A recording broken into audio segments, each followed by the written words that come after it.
Special Operations,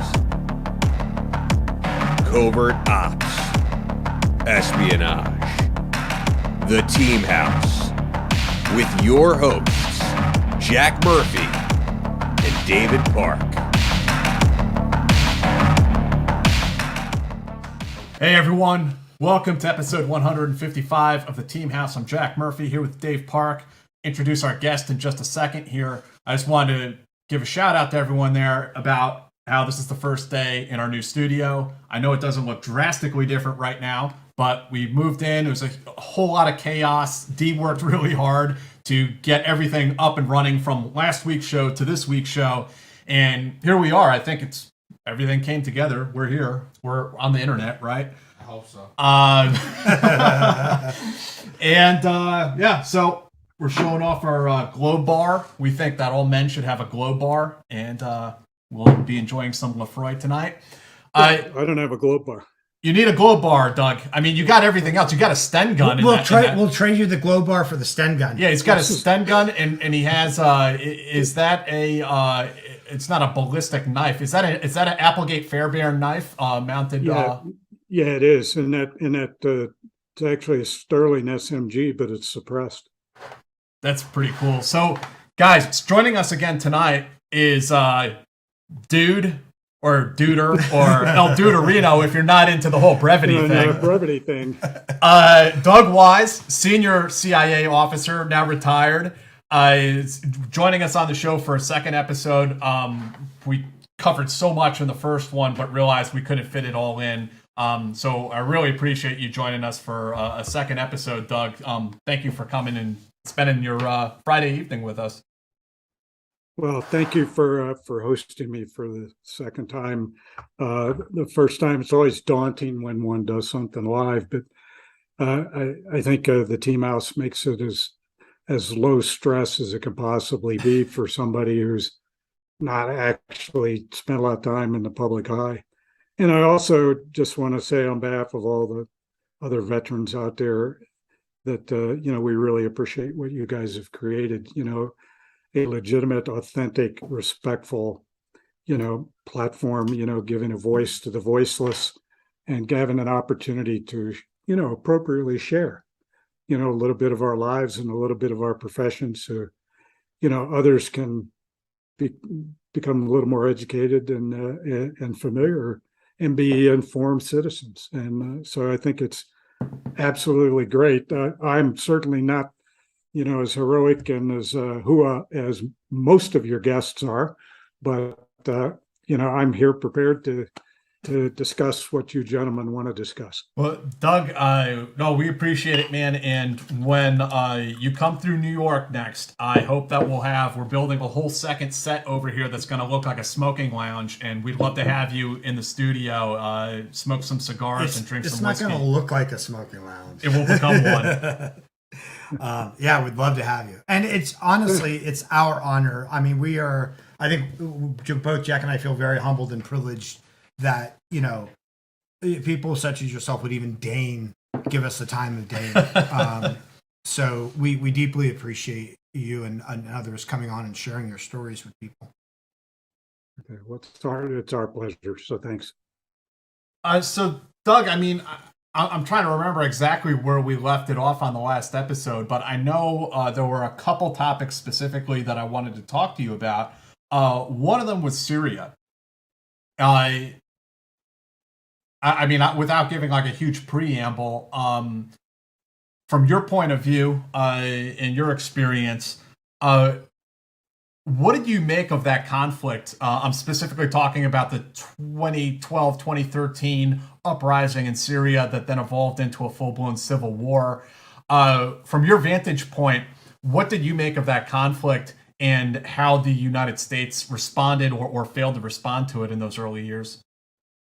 Well, I think Syria, it's interesting because, I spent a lot of time on the Syria issue.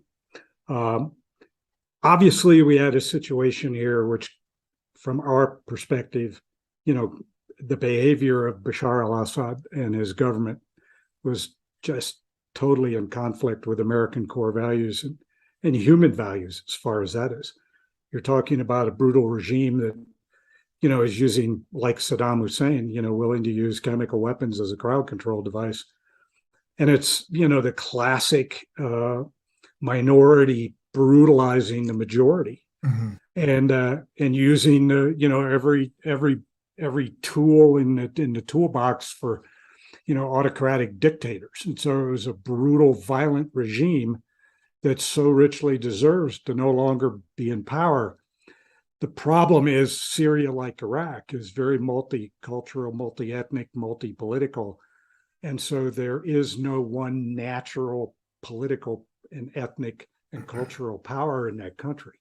And so what we saw as a reaction to Bashar al-Assad's father, Hafez al-Assad, when he killed about 25,000 of his own civilians trying to quell, you know, an emerging rebellion, what we discovered was limited tools that the international community had. And when the Syrian people reacted, they too reflected that resistance and that rebellion. And when you use the two R words, it sounds like there's more substance and structure than it really was. But the fact of the matter is, there were 1,600 separate resistance groups in operation in Syria at the time that I paid attention to this issue. And we used the term the Free Syrian Army, but quite frankly, that was just a Western moniker that I think the media adopted to try to put some sort of form and function, you know, to folks that were watching and reading the media outlets, when the reality was it was just an inchoate, chaotic, unstructured, uncoordinated, no collaboration, you know, individual from small groups of people to maybe 50 to 100 people in groups, and everything from moderate Syrians to extreme Islamists. And in fact, many of the moderates that were fighting the Bashar al-Assad regime long before we got involved, you know, if you plucked one of those guys out and put him in Chicago, you know, our government would brand him a terrorist. And so, you know, we had to be very careful. And yes, there were Al-Qaeda represented groups there. Jabhat al-Nusra was one of them. It's metastasized now into something else, but you know, so we had Al-Qaeda, we had non-aligned groups, we had you know, non-religious groups, we had Islamic groups, and so it was a very complicated thing. And so the Western powers trying to bring some structure and some cooperation and collaboration, as all of our listeners here and viewers on the podcast, particularly the military veterans, you know, the unity of effort and unity of command didn't exist. And so that's when the United States of America came in, and the Obama administration created a policy of very limited engagement in Syria, and they put a lot of strictures on all the agencies and departments who could legitimately be involved in actioning U.S. foreign policy in Syria.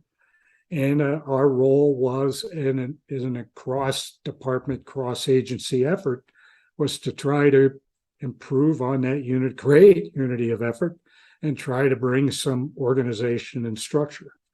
And it was quite a daunting task for, you know, all of us involved in that process, everybody from State Department to DOD to the Department of Defense and many other departments as well. It was a whole government approach, but again, with very limited objectives imposed by the president, and we all, as part of the executive branch, we follow the guidelines by the president, and so we actioned within the limits of our authorities. And it was a nearly impossible task. It was dangerous, brutal battlefield, extraordinarily brutal battlefield. There were no rules at all. And then as the fight went on, we started to see, as ISIS grew from the loins of a destroyed Al-Qaeda in Iraq, and the remnants of AQI migrated into Syria. They metastasized into ISIS. And then ISIS became the brutal machine that we ended up seeing. And at that point in time, we had to take some serious, decisive international action because they were murdering not only their own countrymen, but they were murdering international representatives and citizens as well. But in the early days, it was a very difficult situation. Doug, And, correct me if I'm wrong, but I just recall that, Obama at the time, said, ISIS is JV by comparison to Al Qaeda, which there's, I guess, some basis to that, but a lot of thought that they were a sort of internal, sort of national Islam, or what's the word, political Islam movement internally in Syria and Iraq, and that they were not interested in external operations like Al Qaeda. Is that why the CIA was given a fairly limited mandate initially in addressing ISIS, at least until Paris happened? Well, I mean, ISIS was in the period of time that you identified, which is 2012 timeframe.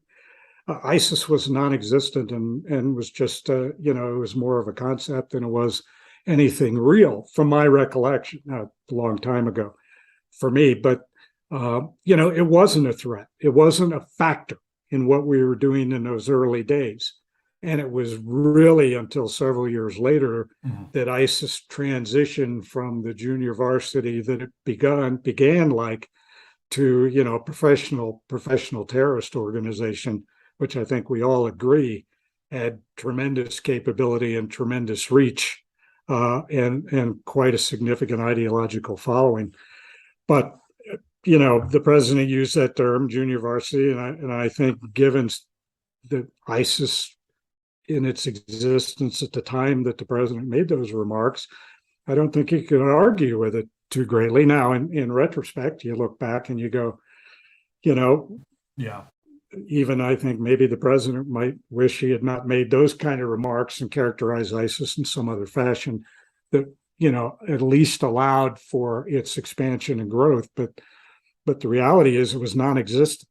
I mean, quite frankly, the Syrian army was the bigger threat.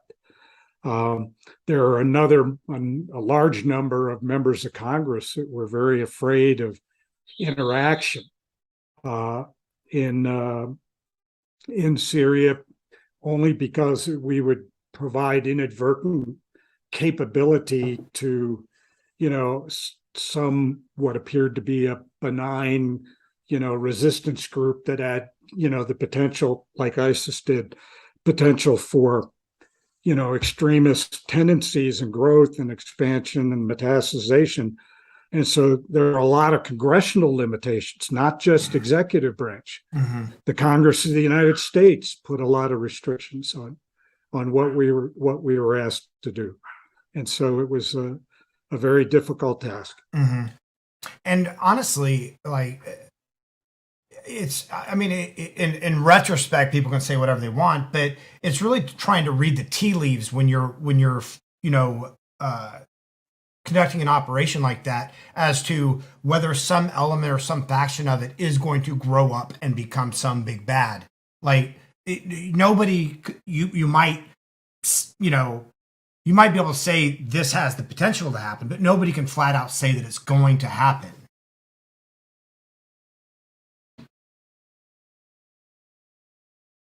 Doug, we just lost. All right, you're off mute now. Okay. My puppy was barking, so I didn't know whether you guys could hear it. So I was trying to keep the distraction down.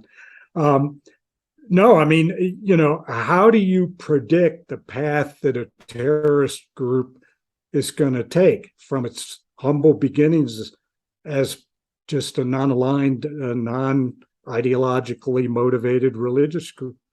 It was, very difficult.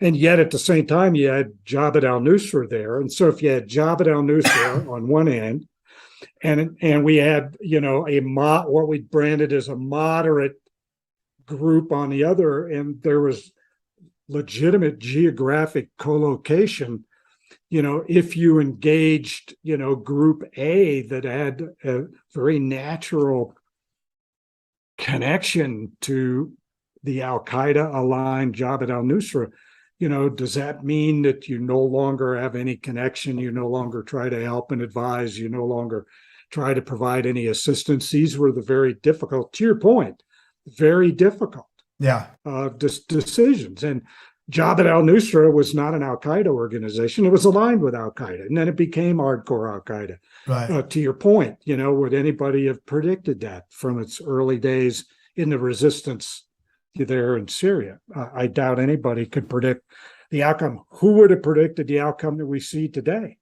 Right. Where, I'm now a wretched pensioner and Bashar al-Assad still in power as a brutal dictator. Yeah. And Iran and Russia are fighting together, in Syria on behalf of the regime. Well, on that note, Doug, I also wanted to ask you about the agency's seeming, I don't want to say conflicting missions necessarily, but dual missions. On one hand, fighting ISIS. On the other hand, you have regime change.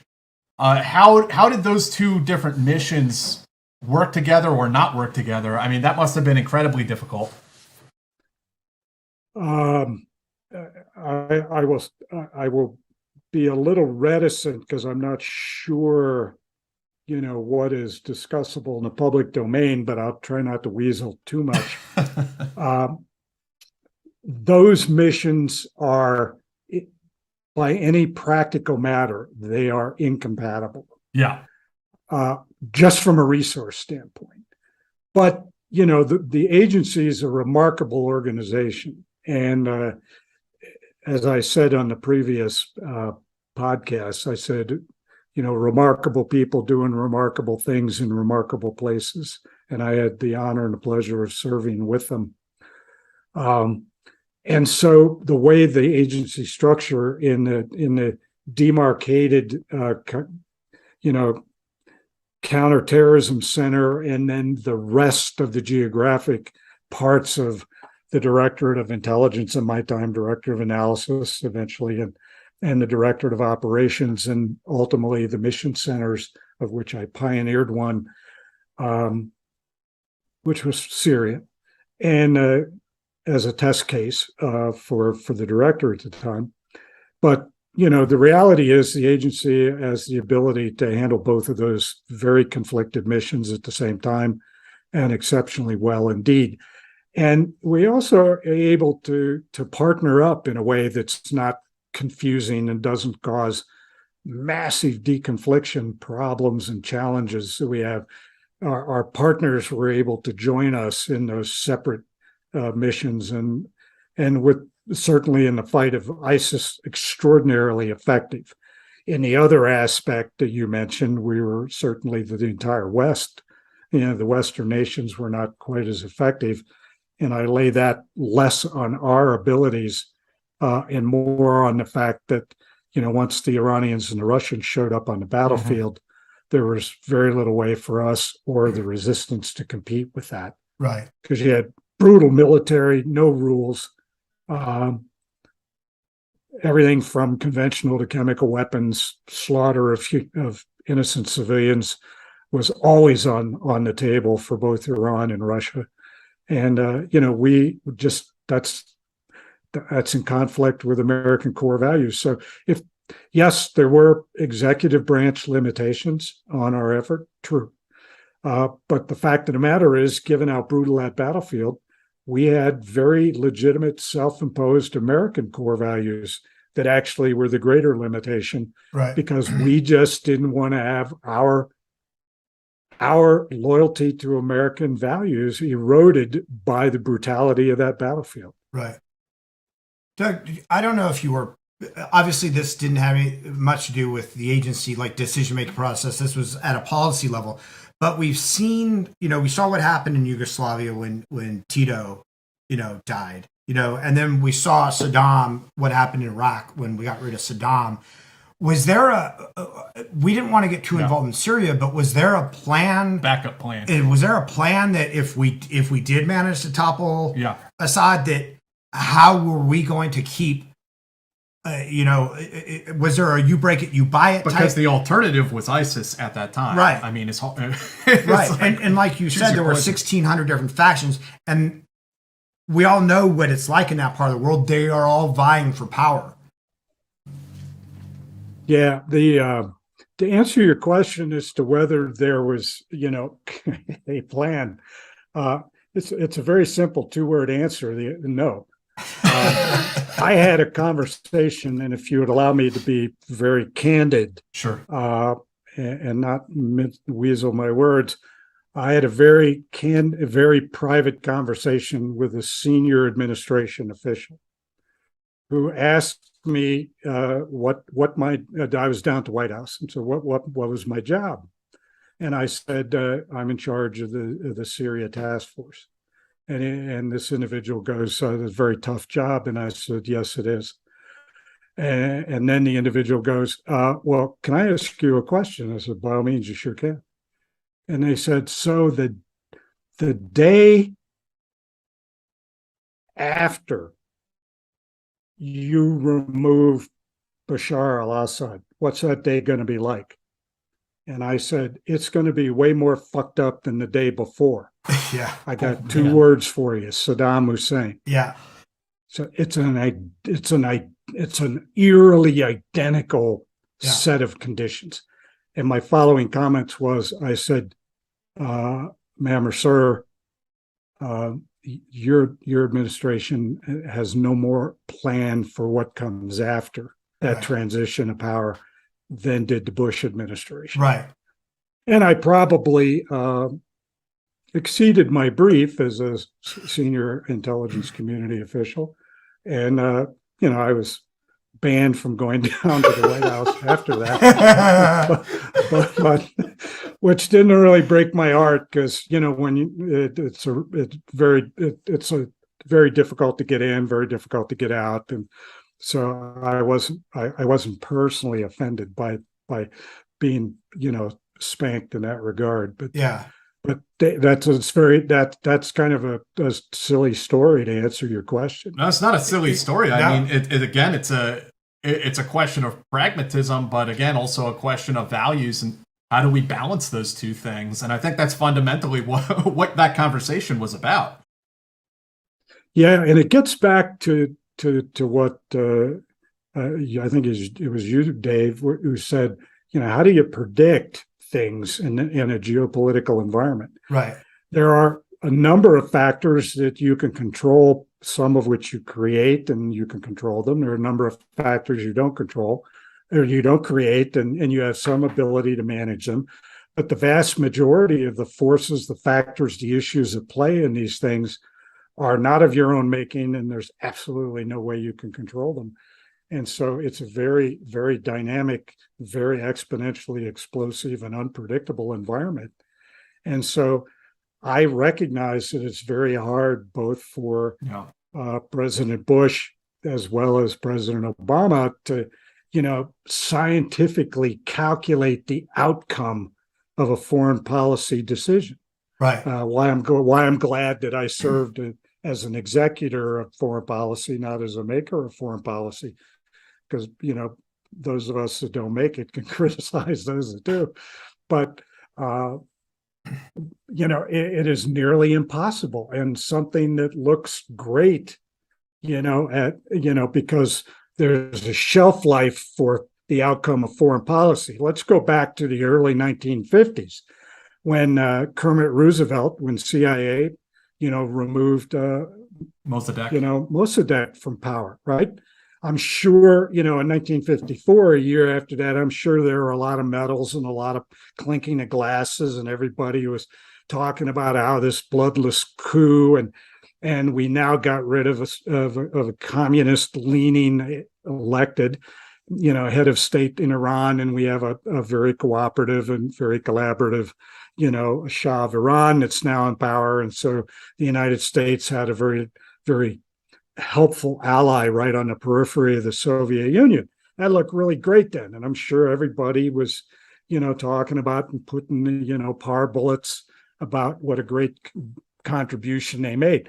Fast forward, and what do you have? An autocratic nuclear-added Iran, right? Right. You have, and so you could work back and say we wouldn't have a theocratic Iran bent on the eradication of Israel, Right. and trying to kill Americans now.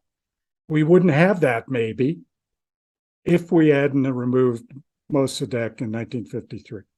And so could you predict, can I fault the people in 1953? The answer is no. Can I fault Bush and Obama? Perhaps maybe a little bit Bush, when a president is strongly advised, that here are some deleterious outcomes for foreign policy. The president may wish to take heed of the negative outcomes that are possible. But the reality is, in the end, nobody can predict. Nobody can predict. Doug, I have some other stuff about Syria I'd like to talk about before we move on. I'm sorry to interrupt real quick. I have to give a shout out to our sponsor for tonight's show, which is Sap Gear. And I want to tell you guys out there about their RE Factor Dead Man's Hand shooting deck. And this is actually pretty cool. It's a deck of cards. You can use them to play cards if you wanted to. But also each card has shooting drills on it. So you can shuffle up the deck of cards and pull them out at random. Some of them are shooting drills like this one. Draw and fire 1 round to the yellow A, then every other circle. Just for example, some are drills you do individually, some you do in competition with a partner. Some involve facing drills, some involve movement. And then you can mix them up as you see fit.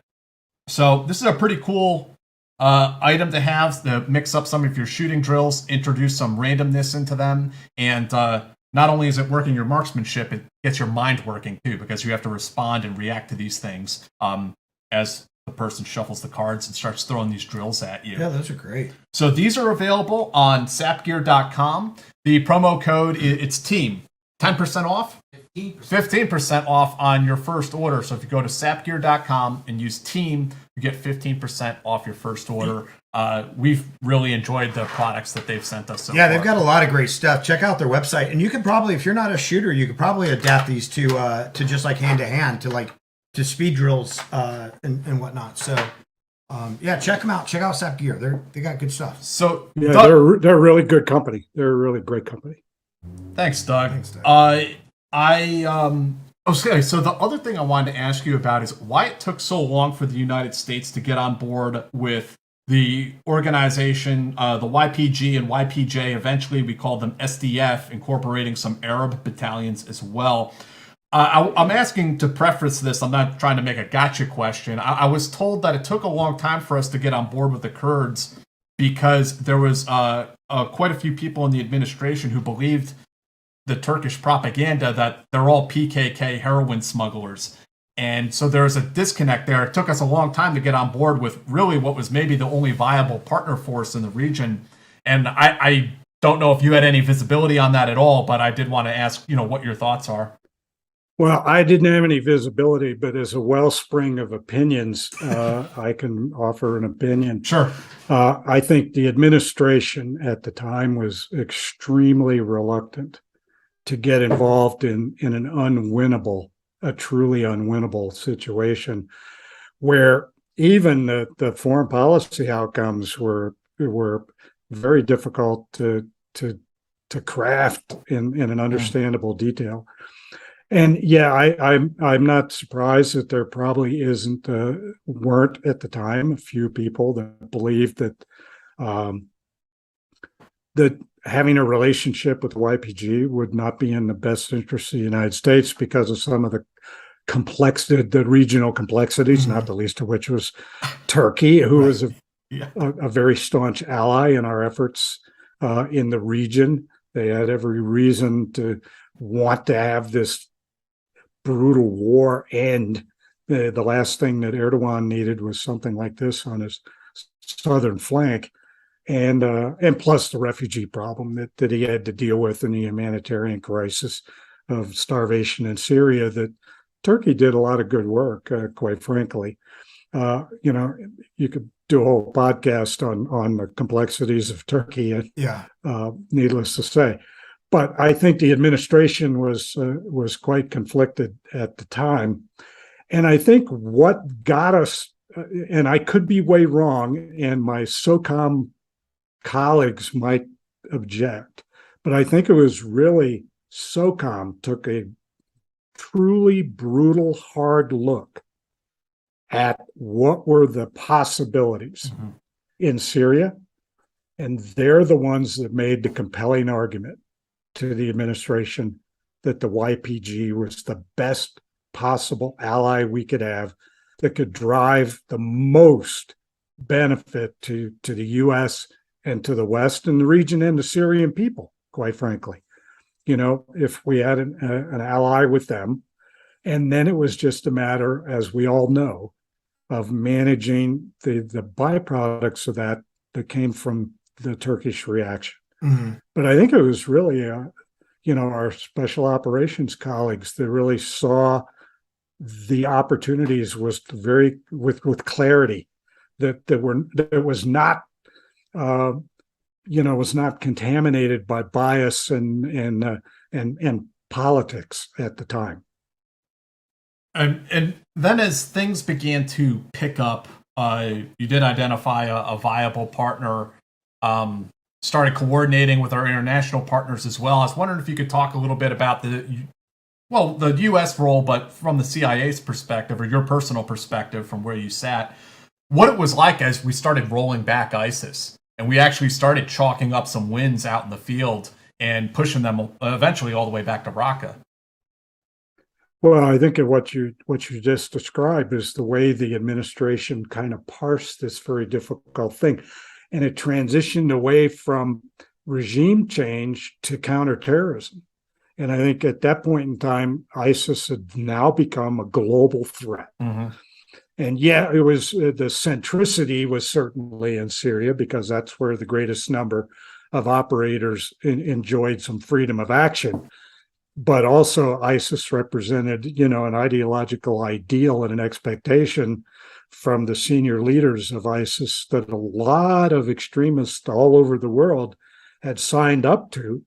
And then we add the decentralization of terrorist violence, where you didn't need to have, like back in the Al-Qaeda UBL days, where you had to go brief bin Laden, and then bin Laden had to approve, or bin Laden had to send a task. And it was a very, very corporate kind of structure that existed.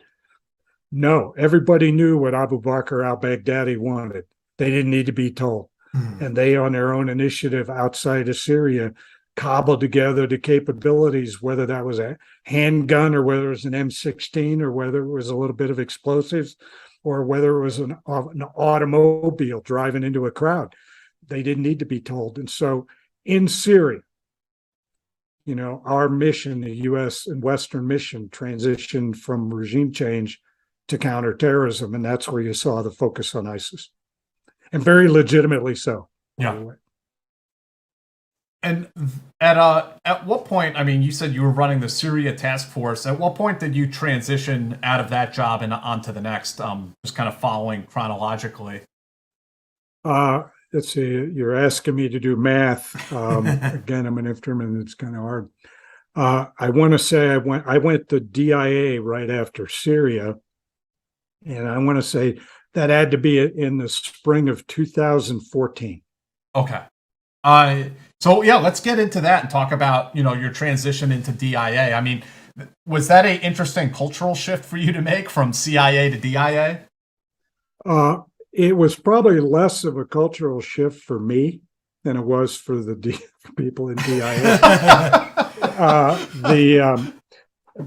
One of the things that is interesting is one, I was very proud and very pleased, even though I didn't seek it. This was greatness thrust upon me by both Jim Clapper and by Bob Work, who was the Deputy Secretary of Defense, obviously with the support of Michael Vickers, who was USDI at the time. And so it was an interesting thing because I was following a CIA senior officer who had served extraordinarily well, a guy named David Shedd, who could talk more about, that period of time at DIA than I can. But, I showed up in the spring of 2014. Mike Flynn was there and was soon removed, we don't need to talk about him during this podcast, but I think DIA is an analytic agency that has some elements of operational capability in it, and it's very difficult for DIA, and it too, like CIA, has just some extraordinary women and men that are serving America in a large number of places. Every embassy in the world, for example, all the J2 staffs for the combatant commands are all DIA officers that are rented out by DIA and hired by the J2s. And so DIA officers are serving, extraordinarily well and professionally all over the world. And so that is all analytic for the most part, and an extension of the analytic power and majesty of DIA.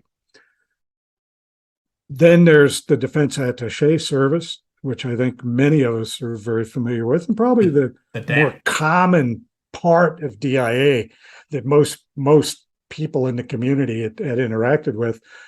And we had the Defense Clandestine Service, which had a very close partnership with the Directorate of Operations, and I'd prefer not to discuss that in detail, but it was the defense analog, and they were both mutually dependent in many respects, and it was great cooperation, and trained to the same standard and trained in the same location.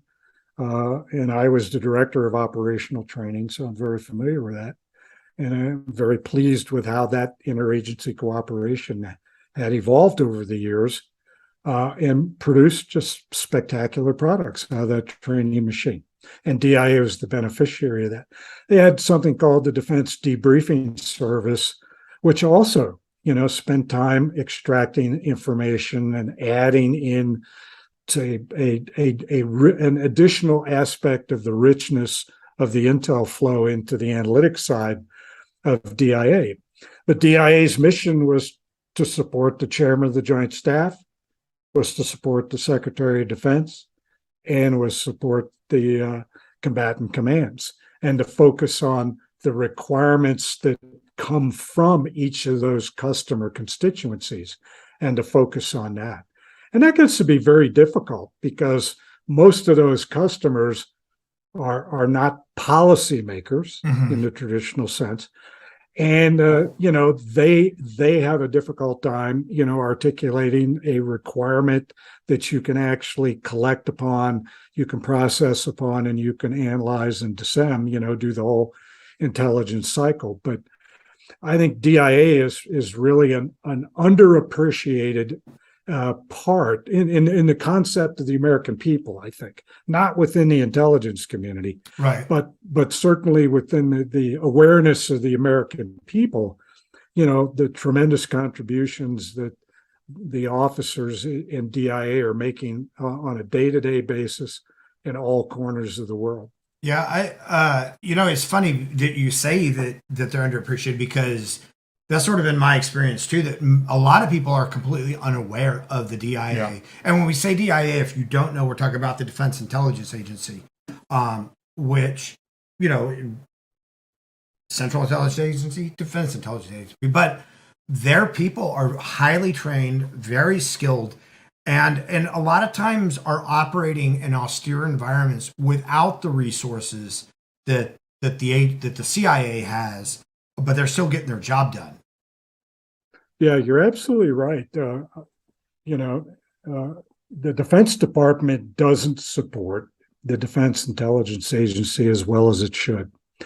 And I think that comes from the fact that most people in the Defense Department struggle as to the role of intelligence, period. The origin and the process to provide intelligence to them and to senior policymakers in the Pentagon. And so it's very difficult for them to really understand, the seminal, important, and critical role that DIA plays. And of course, Hollywood doesn't help, right? Right. Because who gets all the credit in the movies? I mean, I'm enjoying the old man now, naturally, Jeff Bridges.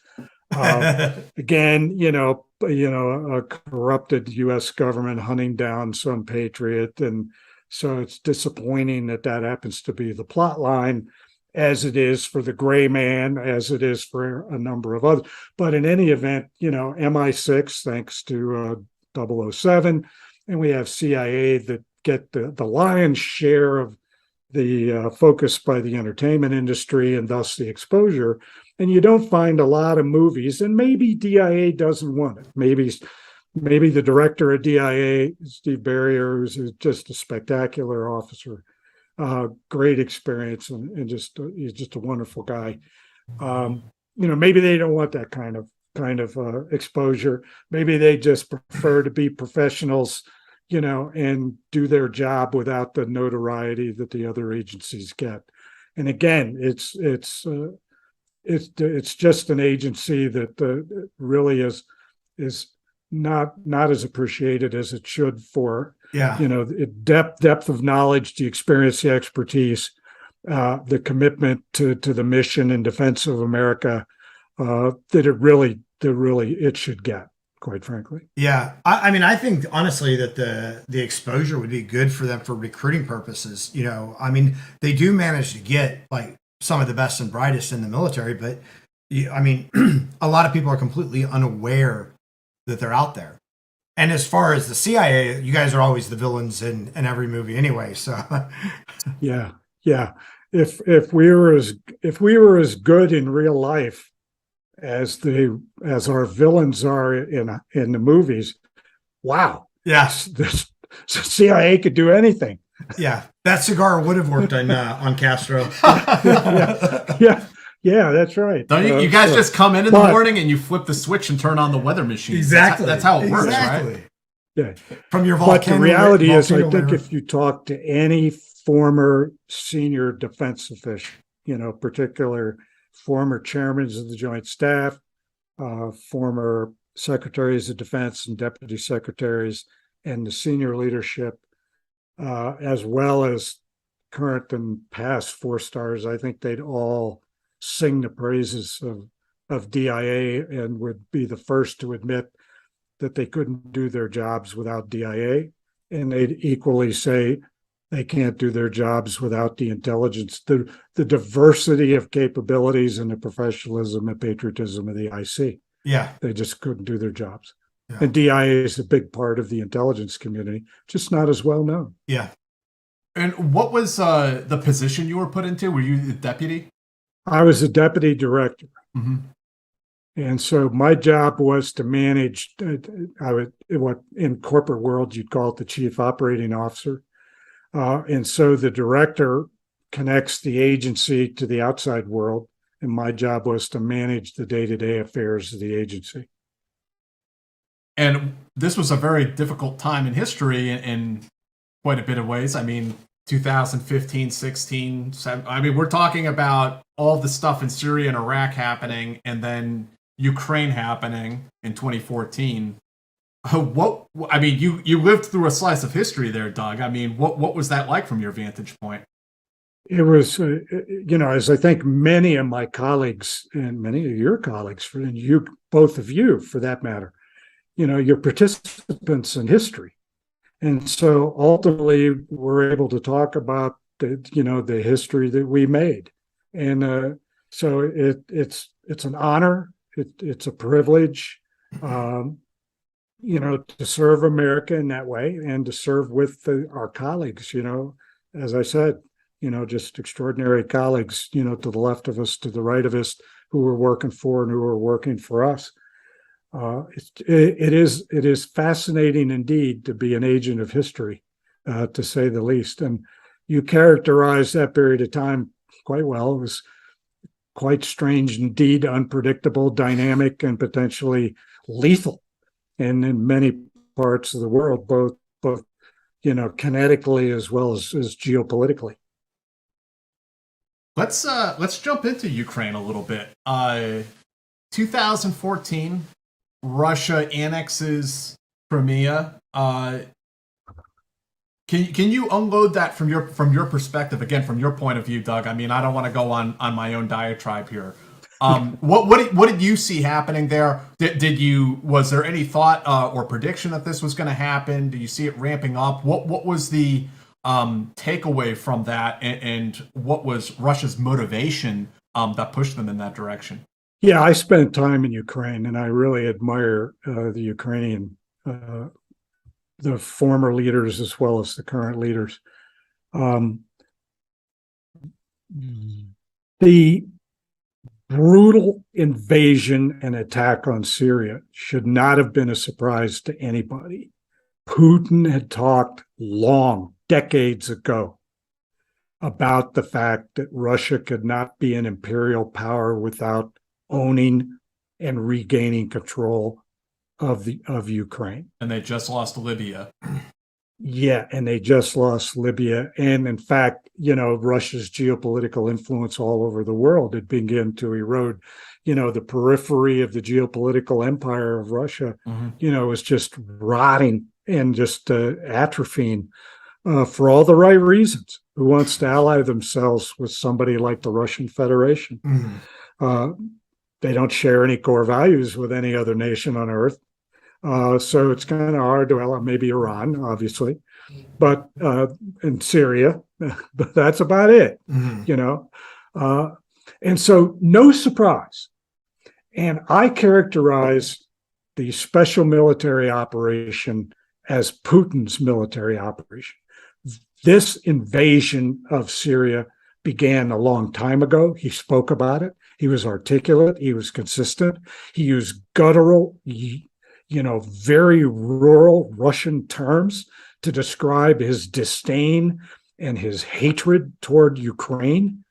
And then when Ukraine decided to become a values-based democracy, and yeah, Ukraine's got issues, but a values-based democracy that was Western-leaning, Putin could not personally allow that to happen. We need to keep in mind that Putin's invasion is Putin's invasion. It's not the Russian invasion. As president of Russia, he's got a strategic plan to do more than just Ukraine.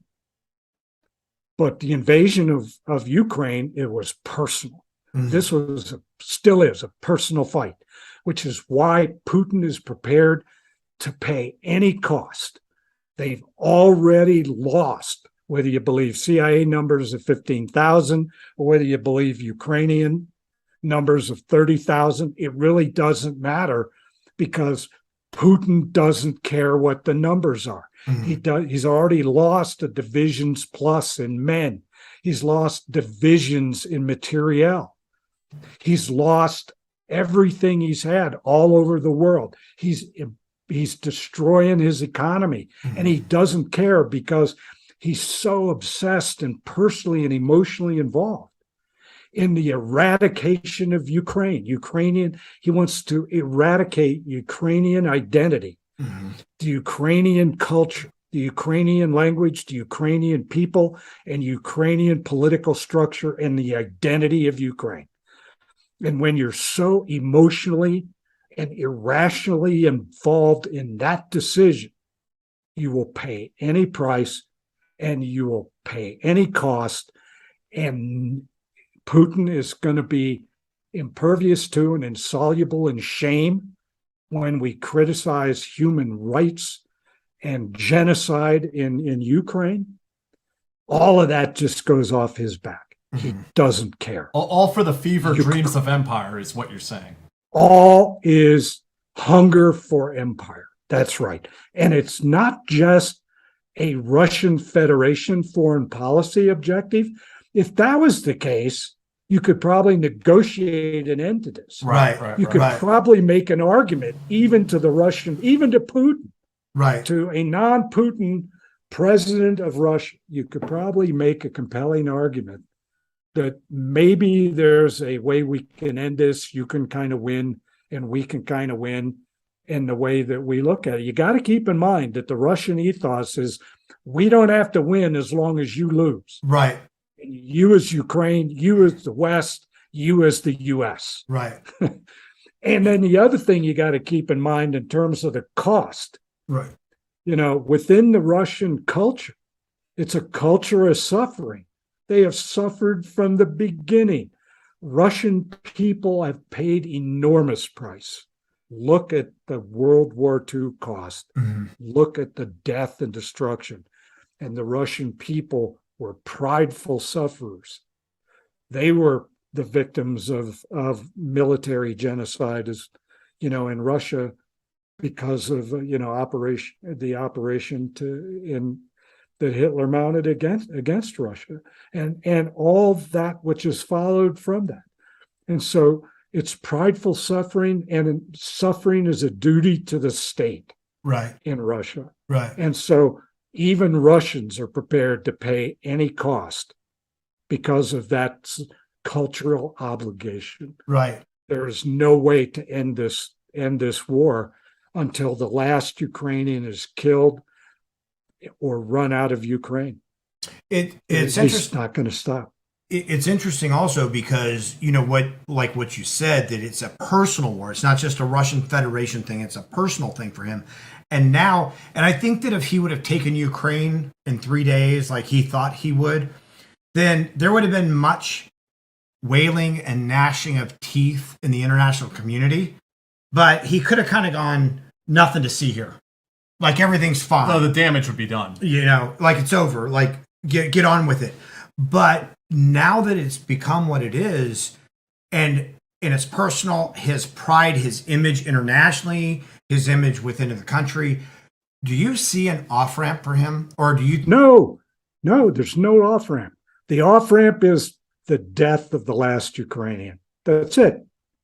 There is no negotiation. There is no, mediation that's possible. Yeah. Can there be prisoner swaps? Yes.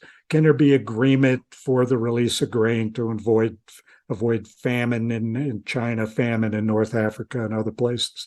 Can there be little micro agreements? The answer is yes. But is there going to be a strategic negotiated end to this genocide? The answer is no. It's not. I don't see that in the cards.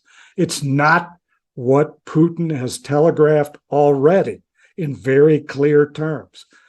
And I really respect the head of British MI5, and I respect that service immeasurably. At the Aspen Security Forum, I think the director, made mention that Putin is now tired. The Russian military is running out of steam. I think we're going to run out of steam long before the Russian military is going to run out of steam. The Russian military may run out of tanks and soldiers and guns and bullets and rockets. It's possible. They're going to have to do some replenishment and resupply. But the reality is, I think there will be a weariness in the West. There will be a running out of steam on the West before the Russian military runs out of steam. When it's personal, there is no way it's going to stop unless your personal goals are met explicitly 100%. Right. This guy's not going to quit. Well, and it's also interesting because, during the Cold War, the whole idea of mutually assured destruction sort of kept nukes off the table. But I mean, New York just came out with a public service message about a nuclear attack. And I don't think they're just like picking that out of the ether. That somebody has briefed them and said this is a possibility, because if Putin is on this crash, and I'm not trying to fearmonger, but if Putin is on this course where there's no cost that's too high in order to achieve his goal, then that obviously has to be on the table. But right? if that's true, he would have used tactical nuclear weapons already, and he hasn't. So clearly there is something right that is preventing that. I mean, it's not that there are no rules, and he is afraid of what the repercussions would be of doing that. Well, I'm not sure what limits Putin's use of tactical nuclear weapons. I think right now he doesn't need them. That's probably why he's not using them. This is a guy that's prepared. Again, he's prepared to lose so we can't win. He is prepared to sacrifice every citizen of the Russian Federation to nuclear Armageddon, I think. in order to accomplish his personal goals. Megalomaniac goals, you could argue, where they're rational goals or not, his goals are personal, they're emotional, and he's prepared, as I said, to pay any price. Right now, I'm guessing he sees he can accomplish both his Ukraine goals as whether his other geopolitical goals to return Russia to the greatness of the Russian Empire of the early 1900s. I don't think he needs to use that. Would there be a downside to Putin for the use of those? Assuredly so. Would he assume greater risk for proportional response? Right. You bet. Could that affect his goals in Ukraine and his regional military goals? The answer is yeah. So he does have pause. He's not ungoverned by those factors. But imagine the following scenario where he makes progress in Ukraine. The Russian front line is now, from Belarus down through Kiev down to Poland. And he's now facing, what you and I would argue would be just an amazing guerrilla campaign that he'd have to deal with. He's going to suffer a guerrilla warfare requirement that's going to be unseen in modern times. And what's the most successful guerrilla campaigns? It's those that have the will of the people and have sanctuary. Where's the sanctuary? It's going to be in NATO territory. So how long, you could conjecture, how long is Putin willing to take guerrilla bands living the high life in Poland while moving across the border at night, smoking, a Russian platoon or an artillery battery, and then going back to the safe haven of Poland? I don't think he's going to let that happen too many times before he lobs a 12 kiloton bomb into some NATO peripheral city. Yeah, is he going to bomb Warsaw? Probably not. But some city, are we willing to go transnuclear? Right. I don't know. I'm glad I'm not responsible for that decision. But I think there are certain conditions that could exist that would make Putin's use of tactical nuclear weapons very comfortable for him and very obvious too. So what do you think the play is then, Doug? I mean, I read today that Russia has committed about 85% of their military to Ukraine at this moment. I think this came out through the Aspen Security Forum that you mentioned, because the DCI was there as well. They talked about how they're running out of ammunition. They're losing hundreds of soldiers. The Russians are running out of ammunition, losing hundreds of soldiers a day. They're getting wore down. I mean, yeah, they're taking a little bit of ground here and there, losing it in other areas, but they're paying for every inch of it. What is the way forward from this point of view? I mean, they're kind of locked into a war of attrition right now. Oh, without a doubt. And it's going to be brutal. It's going to be long. And the other thing we need to keep in mind that Putin's not under any timeline. I mean, going back to Dave's comment, would Putin have loved a Gulf War I outcome? Yeah, you bet. Yeah. A couple hundred dead people and done in 19 days, right? And yeah, he would have been more than happy to do that. And then he would have continued another Gulf War I further into Ukraine, or having Ukraine totally capitulate and have the Zelensky government be in exile now and have an occupation. I think that would I don't think the Russians would have been able to do that. But the fact of the matter is, if they take several years to do that, then it's in the art of the possible, in my view. I have done my part to help by buying up every bit of wolf ammo that I possibly can. So I've attrited a little bit Russian ammunition stockpile as well. But the reality is the Russian military is going to slowly learn and incorporate lessons learned. They're going to improve. Are they ever going to get even close to the capability and the professionalism of Western military? No way. But the fact of the matter is, they will learn enough on that battlefield and make enough change and modification to be ultimately successful, if they wish to be, using the Zhukov ideology of destroying everything in your path, whether they're combatants or not, move forward into the rubble, and then destroy everything further forward and repeat that process as often as necessary. I think the Russian military industrial complex will slowly catch up as well. So, yeah, could they be out of ammunition now? I doubt they're going to be out of ammunition a year from now, because their war machine on the industrial side is going to get into high gear. Even with it's sanctions? Going to be more efficient. That's what I think. Even with all the sanctions that have come in place?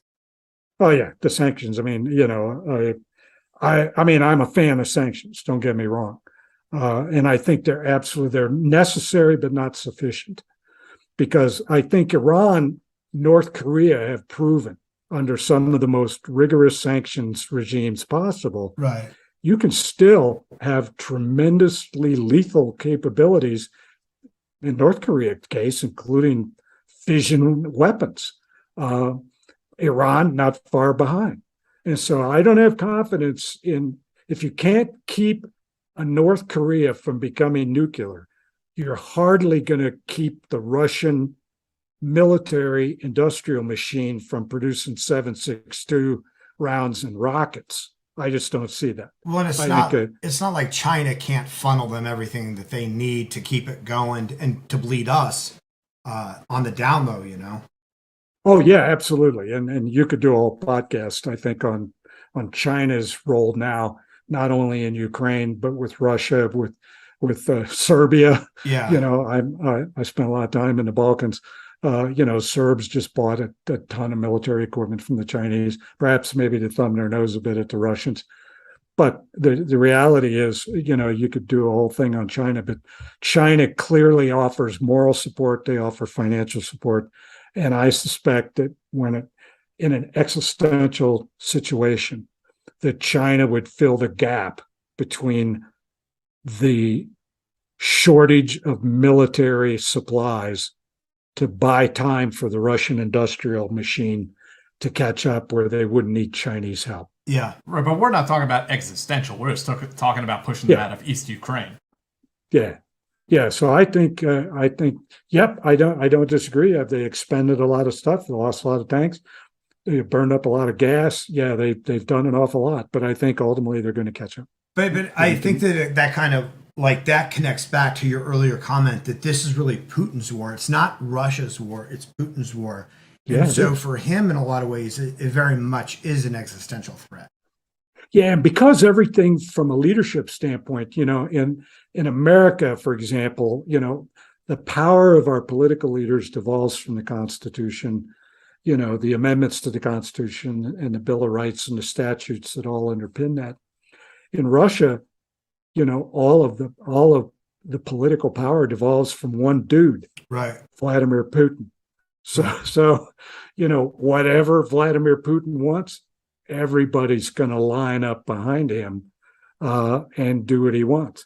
I often get asked, well, do I think there's going to be a putsch or a coup d'etat?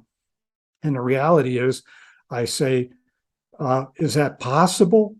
Possible. Is it probable? No way. Right. You may remember that pre-invasion national security meeting. It was kind of bizarre where, Putin was sitting social distance away from this arc of apparatchiks, and confidants and political officials, the Putin cabinet. And if you look and you think, you go, well, could there be one or more of these people that grow tired of the cost and think about Russia rather than Putin and themselves? And the answer is no. Why? Because all of them are unimaginably wealthy. Mm-hmm. All of their wealth doesn't come from the bank account they have in their name in any reputable bank. It comes from the web and labyrinthine financial structures that keep Putin wealthy. All of their wealth devolves from Putin's wealth. All of their political power, which enables their wealth and actions their wealth and gives them status and position and privilege within the Russian society, all devolve from Putin. So they don't need the guy on the far left of that group, poisoning, putting a cigar or putting a bullet or a bomb on Putin. That would be counterproductive to everybody's self-interest in that room. All their money goes away, their status goes away, the dacha goes away, the car goes away, the security goes away. Everything that makes them what they are today goes away. If Putin goes away, they have a vested interest in keeping that dude alive and to make sure they do everything in their power to satisfy his personal obsession with the extermination of Ukraine. Mm-hmm. So they're held hostage by the political system they created. Absolutely. But so Doug, if from an let's say from an American perspective, if you're the director of Central Intelligence today and the Biden administration's policy is defeat Russia and Ukraine, what are you recommending? What is the move here? What is the play?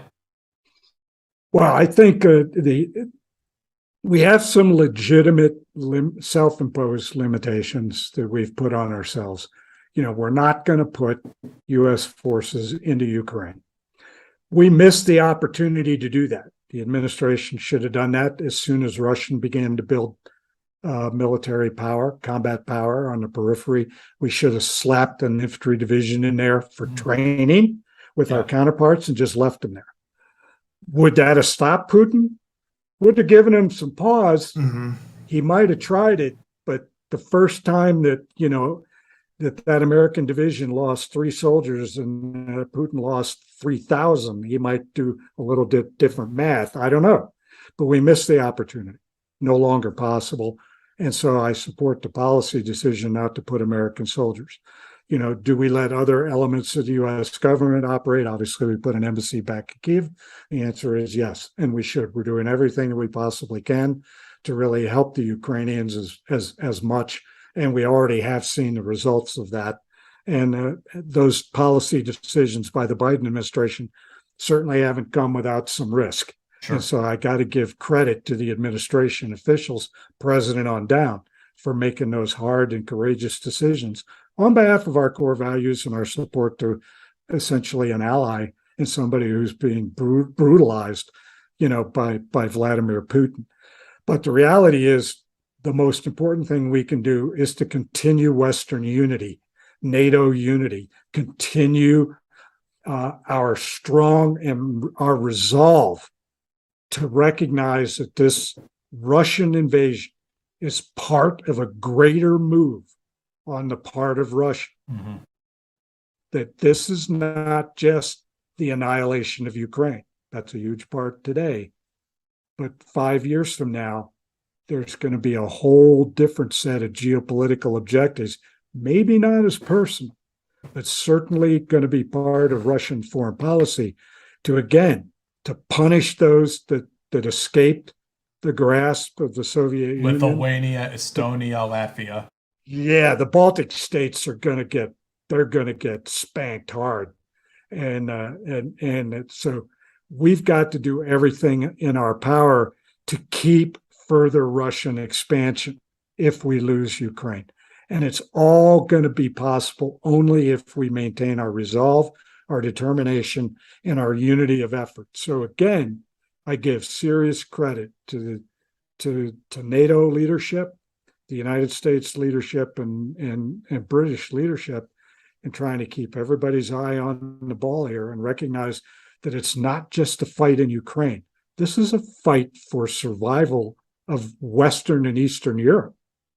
That's what's going to be at risk here. And when you say Western resolve, Doug, I mean, just inserting my own opinion, America, we love to fight as a country. And even when the wars are somewhat unpopular, as long as we don't have a draft, it seems like we're happy to arm people. We're happy to do airstrikes. We're happy to do special operations missions. Americans don't have too much trouble throwing down. When you say Western resolve, do you mean like the Russians cutting off gas to Germany and then in the winter that develops into a political conundrum? What do you see as the friction points as far as Western resolve is concerned? Yeah, I mean, it's a good question. It's a great question because, resolve and determination probably, 100 different people have hard to define sometimes. Yeah, a definition. What I'm talking about is political unity, where the messaging and the political foreign policy decisions by Western nations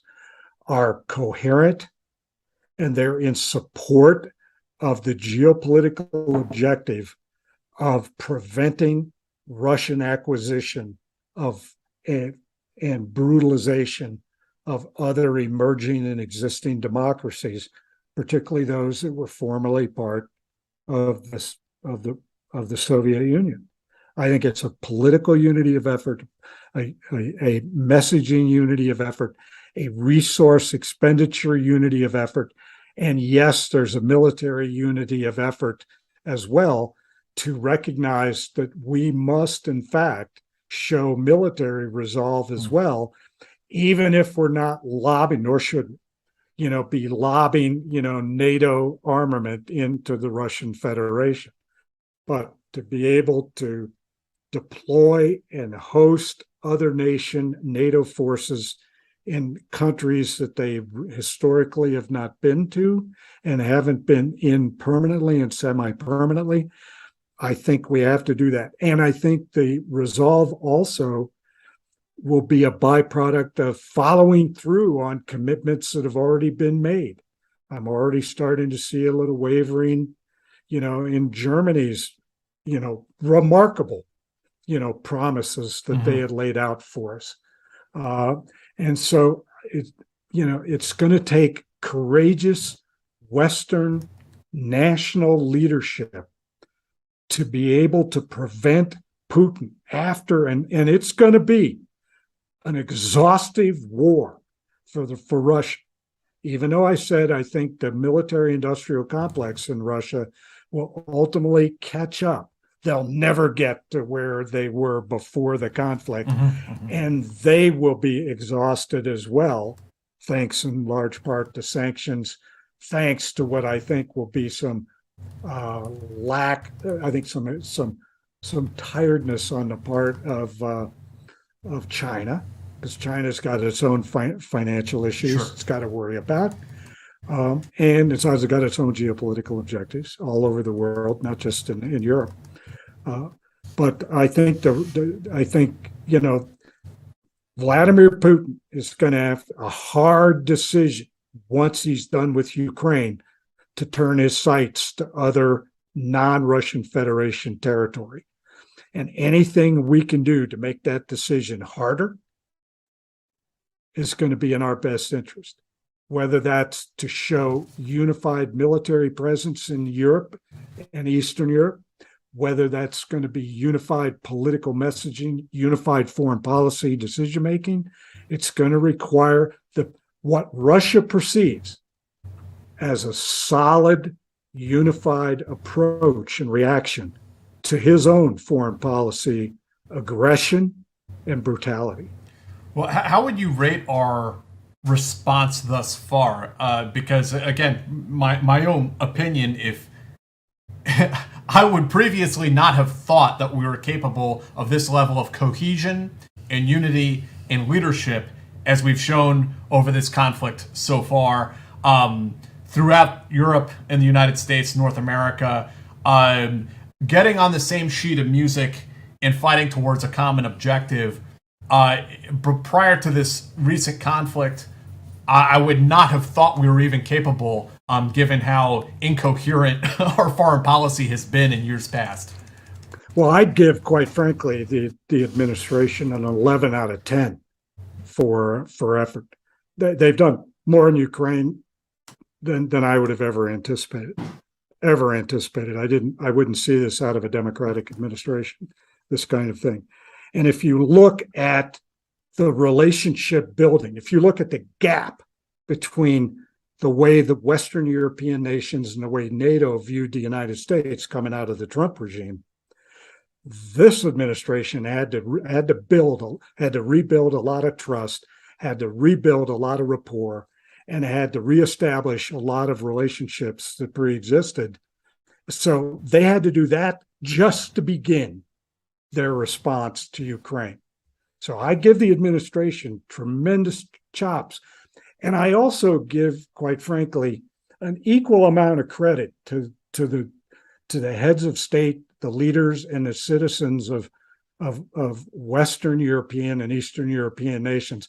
I'll exempt Hungary from this, because they're kind of nationalistic and kind of turning very Russia-like. But the reality is that those citizens, those leaders also set aside those created issues with the United States.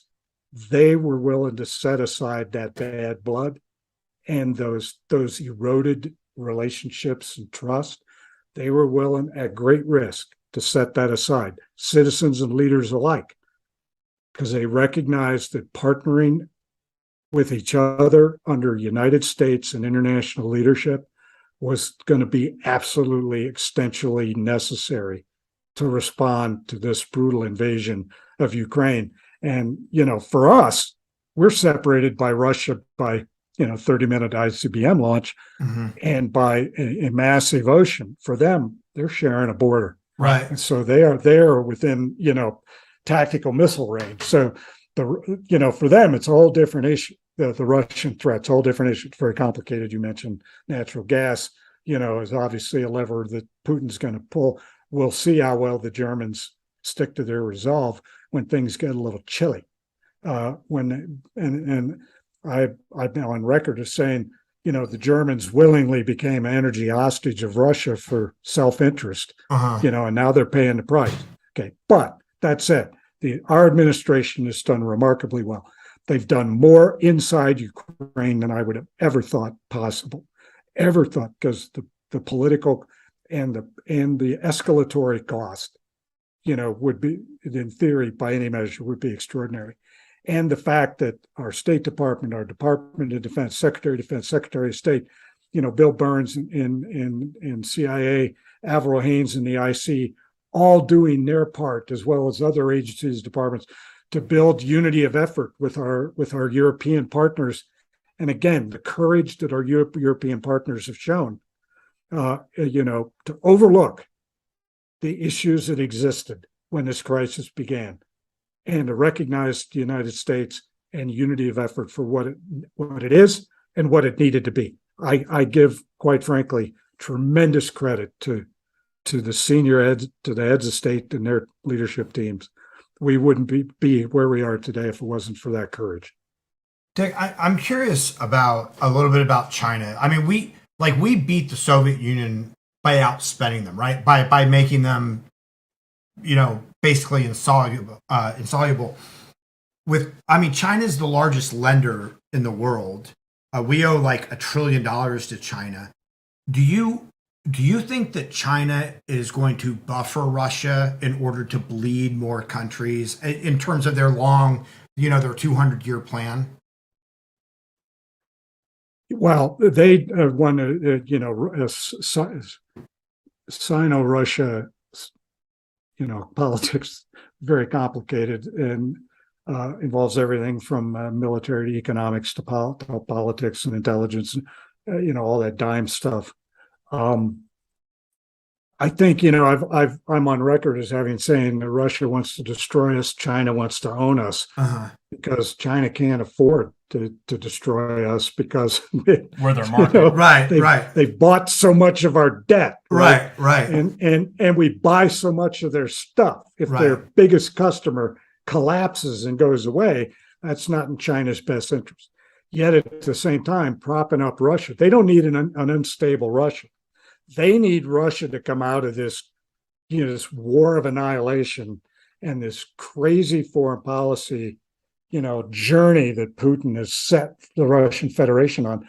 Russia doesn't need a lot of instability along those former Soviet client states that exist along the Chinese periphery. They don't need that.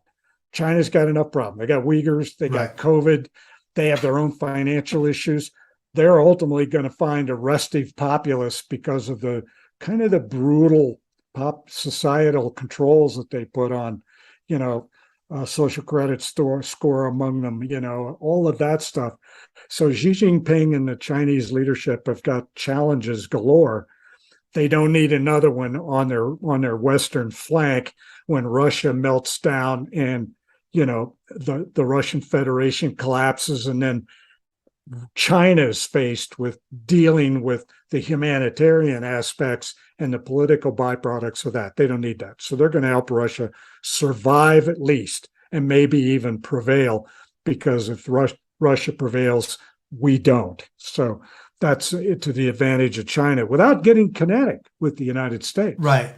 And I think, when it's all said and done, China has very adroitly exploited the greed of emerging and non-emerging nations, economic power. Ask any country that isn't as wealthy as first world countries, and you'll find that China built them a dam, built them a railroad, built them a power grid infrastructure, put their GSM network in place, giving them cars. I mean, just tremendous, and not without cost to China as well. But there are limits. Look at Sri Lanka. Sri Lanka collapsed because, in great measure, they had tied their entire economy to Chinese support to the Sri Lankan economy. All of a sudden, China said, we're not able to help.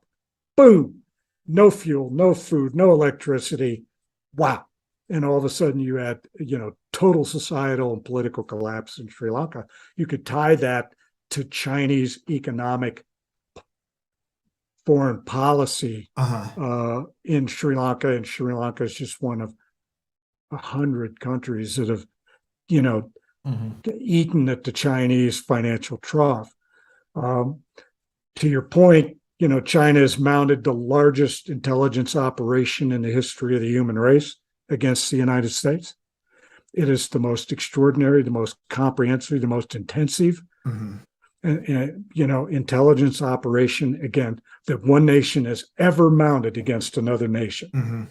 China has done that, from human to tech in its many forms. China has done that. Why? Because they want to understand us. They want to be able to leverage us. They want to know how we make decisions. They want to manipulate those decisions. It's not that they want to destroy us. They don't want to create a Sri Lankan collapse of the United States. It's not in their best interest, because, again, the financial future of China is inextricably linked to the financial future of the United States of America when it's all said and done. Yeah, it's fascinating. It's fascinating.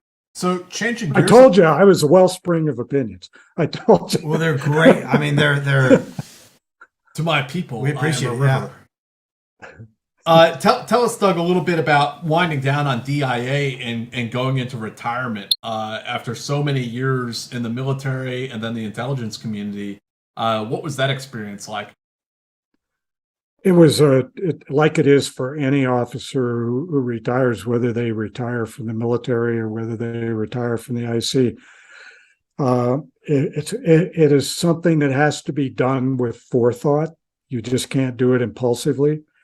And the minute you retire, the entire, and I'll just say, support network that is often underappreciated and not even detectable that exists when you're a public service employee, all of a sudden goes away. And now all of a sudden that you are out on your own. I remember when I was a young captain, I think, and I was in graduate school in Dartmouth, and I got a below the zone promotion to 04.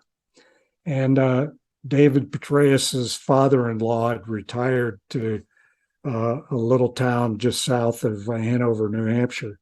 And he asked his dad to call me, and his father-in-law, General Knowlton, retired, who had just retired, to call me and congratulate me. And General Knowlton actually did more. What he did is he invited us down for lunch. And so we went down for lunch, and I walked into his what was a man room, I won't say a man cave, and he's busy nailing stuff up on the wall. And he said, "Hey, I'm sorry, it's going to be a very simple lunch because my wife's out taking driver's ed.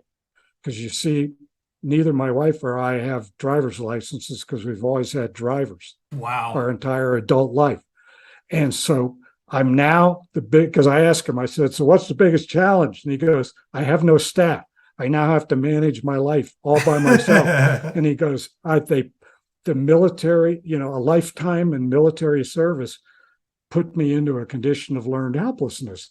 And I laughed and I said, I don't really understand that. It doesn't make any sense to me.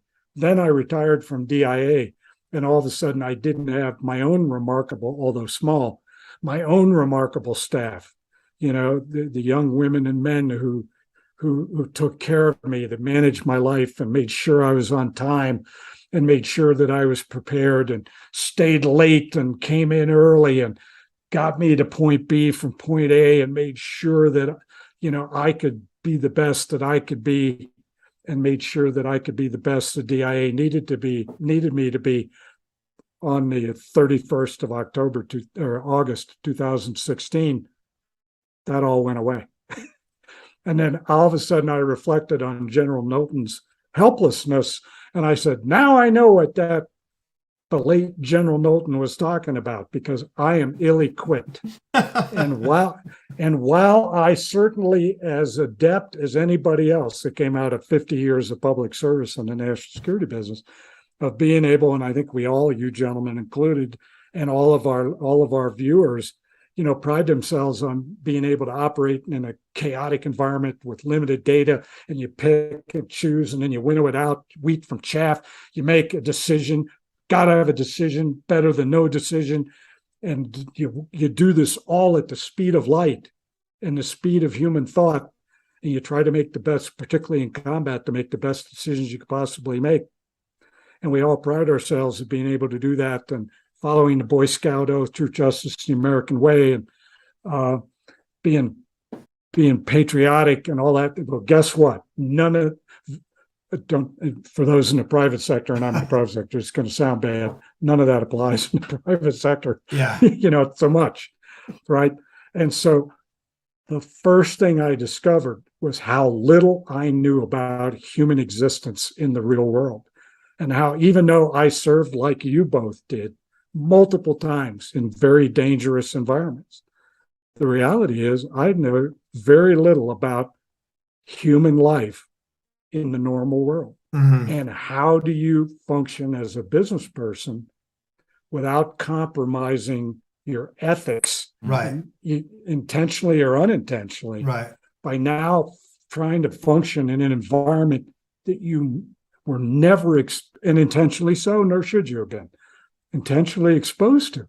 And it was a scary, frightening, horrible situation to find yourself in, with no real support network, Right. except my lovely wife, who's my biggest fan, who kept me on the straight and narrow, kept me so that I didn't lose faith and confidence, and I love her to death, and I wouldn't be alive today if it wasn't for her.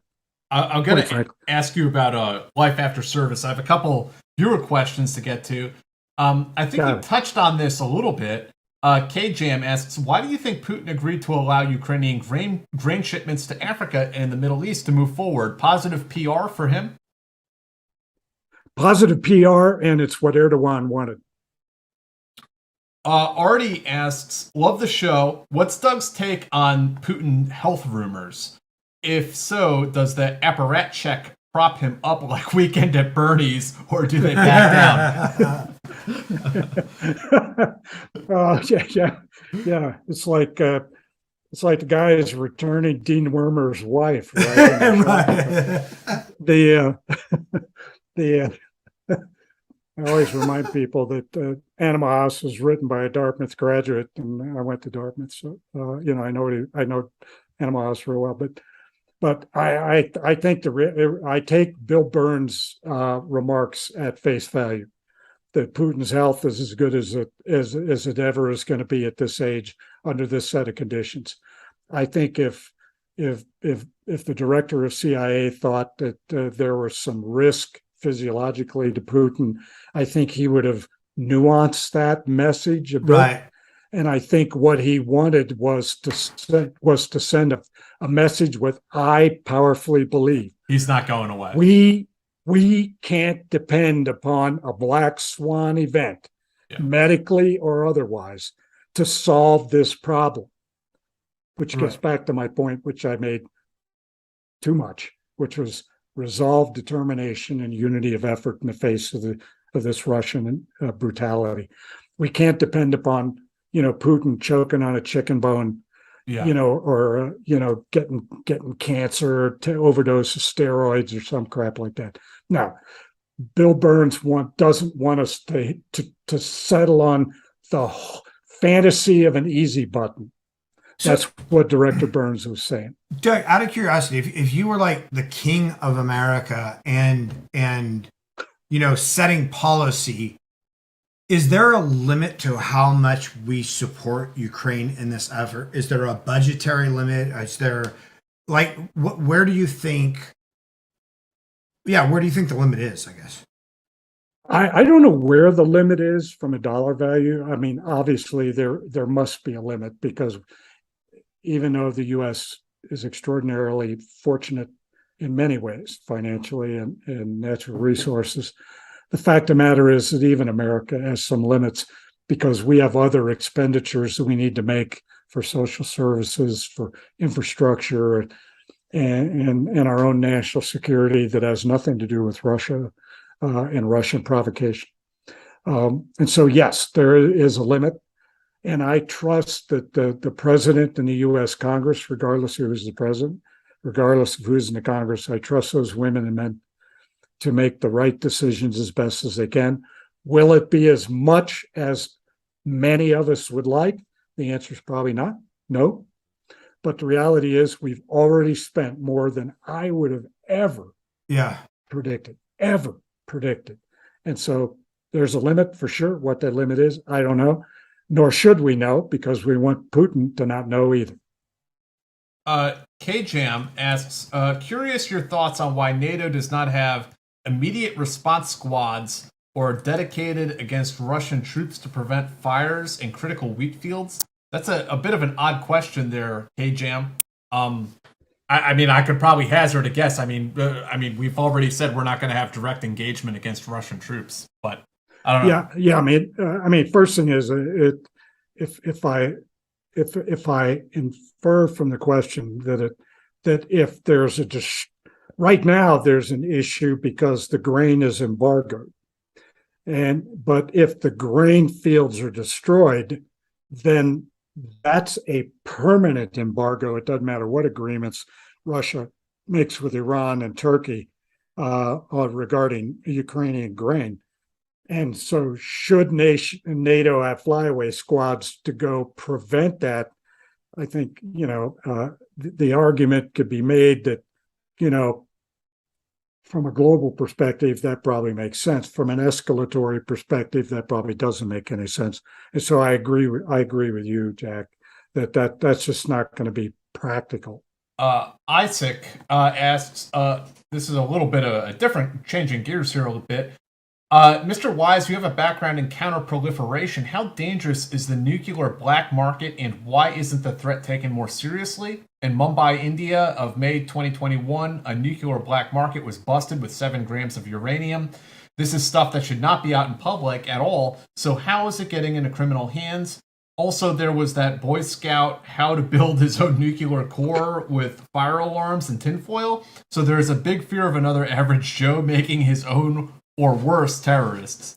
It's a good question. First thing is, I have a little bit of experience in counterproliferation. I have zero expertise in counterproliferation.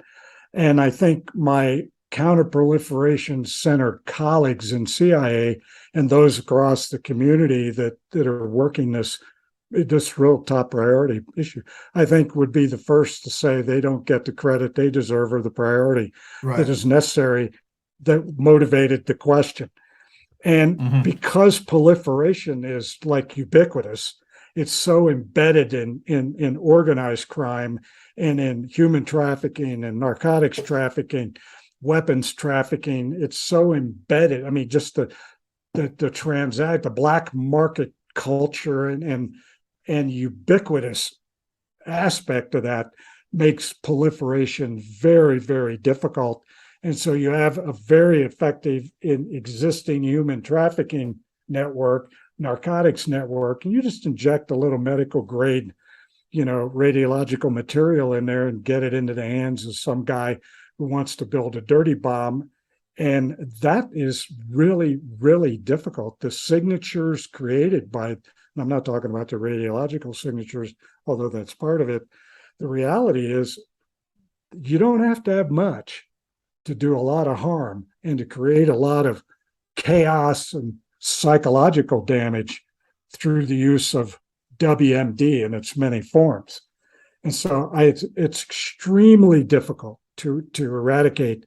And when you have emerging nations that possess those WMD materials and precursors, and their adherence to the rule of law is not very strong, and their own criminal infrastructure is quite prevalent, it's very difficult for them to be an effective ally, even if they want to be, with the United States and other nations in counter-proliferation efforts. It is really, really difficult. And I use the poster child example as North Korea. We have put in place one of the most oppressive counter-proliferation regimes ever. Mm-hmm. And yet, North Korea, with help by Pakistan, China, mm-hmm. just to name two, Russia, who have enabled North Korea to circumvent. And that's the other issue, is we have other nations that not only are just benign neglect, but they're actively working, China, Russia, Pakistan, to name three. And North Korea is its own proliferator too, mm-hmm. To circumvent legitimate nation counter-proliferation efforts. Very difficult problem. Doug, I thought that was really interesting what you said, and I never thought about that before. So, sort of in your experience or in your purview, like the human trafficking, narcotic trafficking, weapon trafficking, they're all sort of using the same sort of rat lines. There's sort of a combined interest there, just in how they spread. Yeah, it's the same principle that is applied that creates and sustains those kind of trafficking in its many forms. Networks that exist. I mean, we were and still are concerned that human trafficking networks will allow terrorists to illegally enter the United States. I think the likelihood of that, fortunately, is quite small. The likelihood of self-radicalization is much higher and a greater threat. But the reality is that's true. That infrastructure is perfect for proliferators. Perfect. Artie asks, sorry to get into politics, of course, but he briefly mentioned him earlier. What does Doug think of Mike Flynn and his quote-unquote beliefs? Actually, I'm on record. You can find everything I have to say about Mike Flynn by Googling me up and Mike Flynn. I prefer to keep the team house as apolitical as we possibly can. I've already aired on, edged into, the DMZ of the team house by my earlier comments. And so anything I have to say about Mike Flynn, it's a better use of team house time to go Google me up and everything I have to say. There are 2 documentaries coming out this fall that I've contributed to, and I have further to say by that mechanism. I actually, before we get into post-service life, I do have one question for you myself, Doug. The banner image that we used for this video of you looking like Santa Claus posing with some Afghan paramilitary soldiers. Could you tell us the backstory behind that picture that you sent us? Yeah, that was Team Mike in Afghanistan. It was in Asadabad.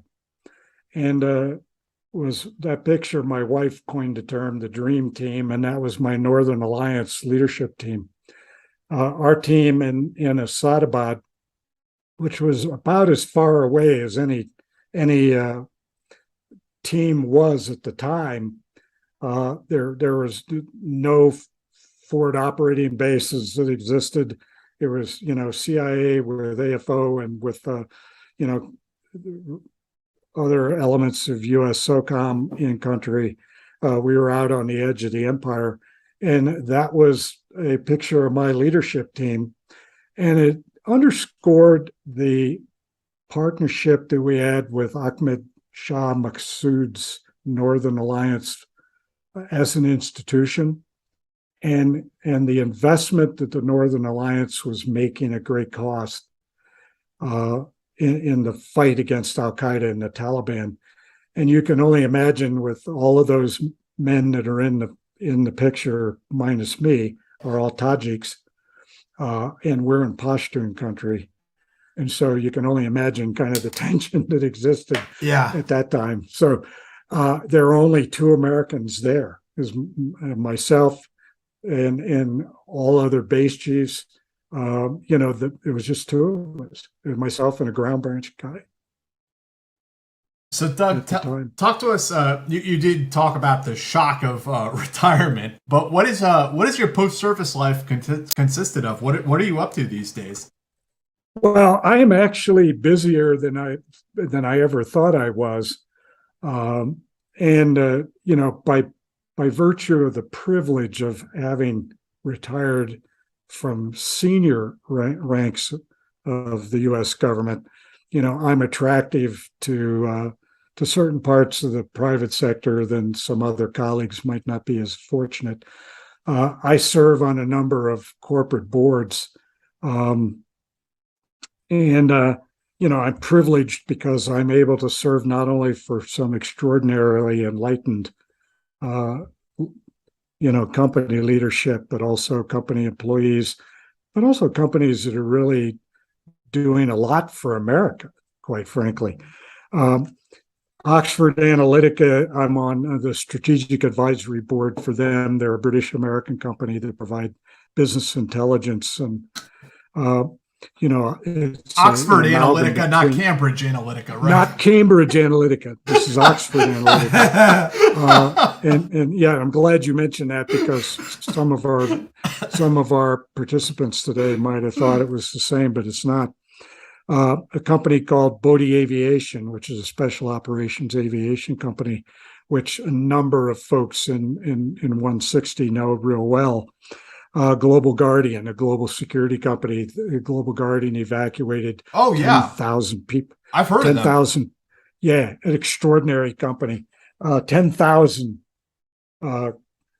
third country and Ukrainian nationals from Ukraine. Global Guardian just did an amazing job. Former JSOC guy running that company.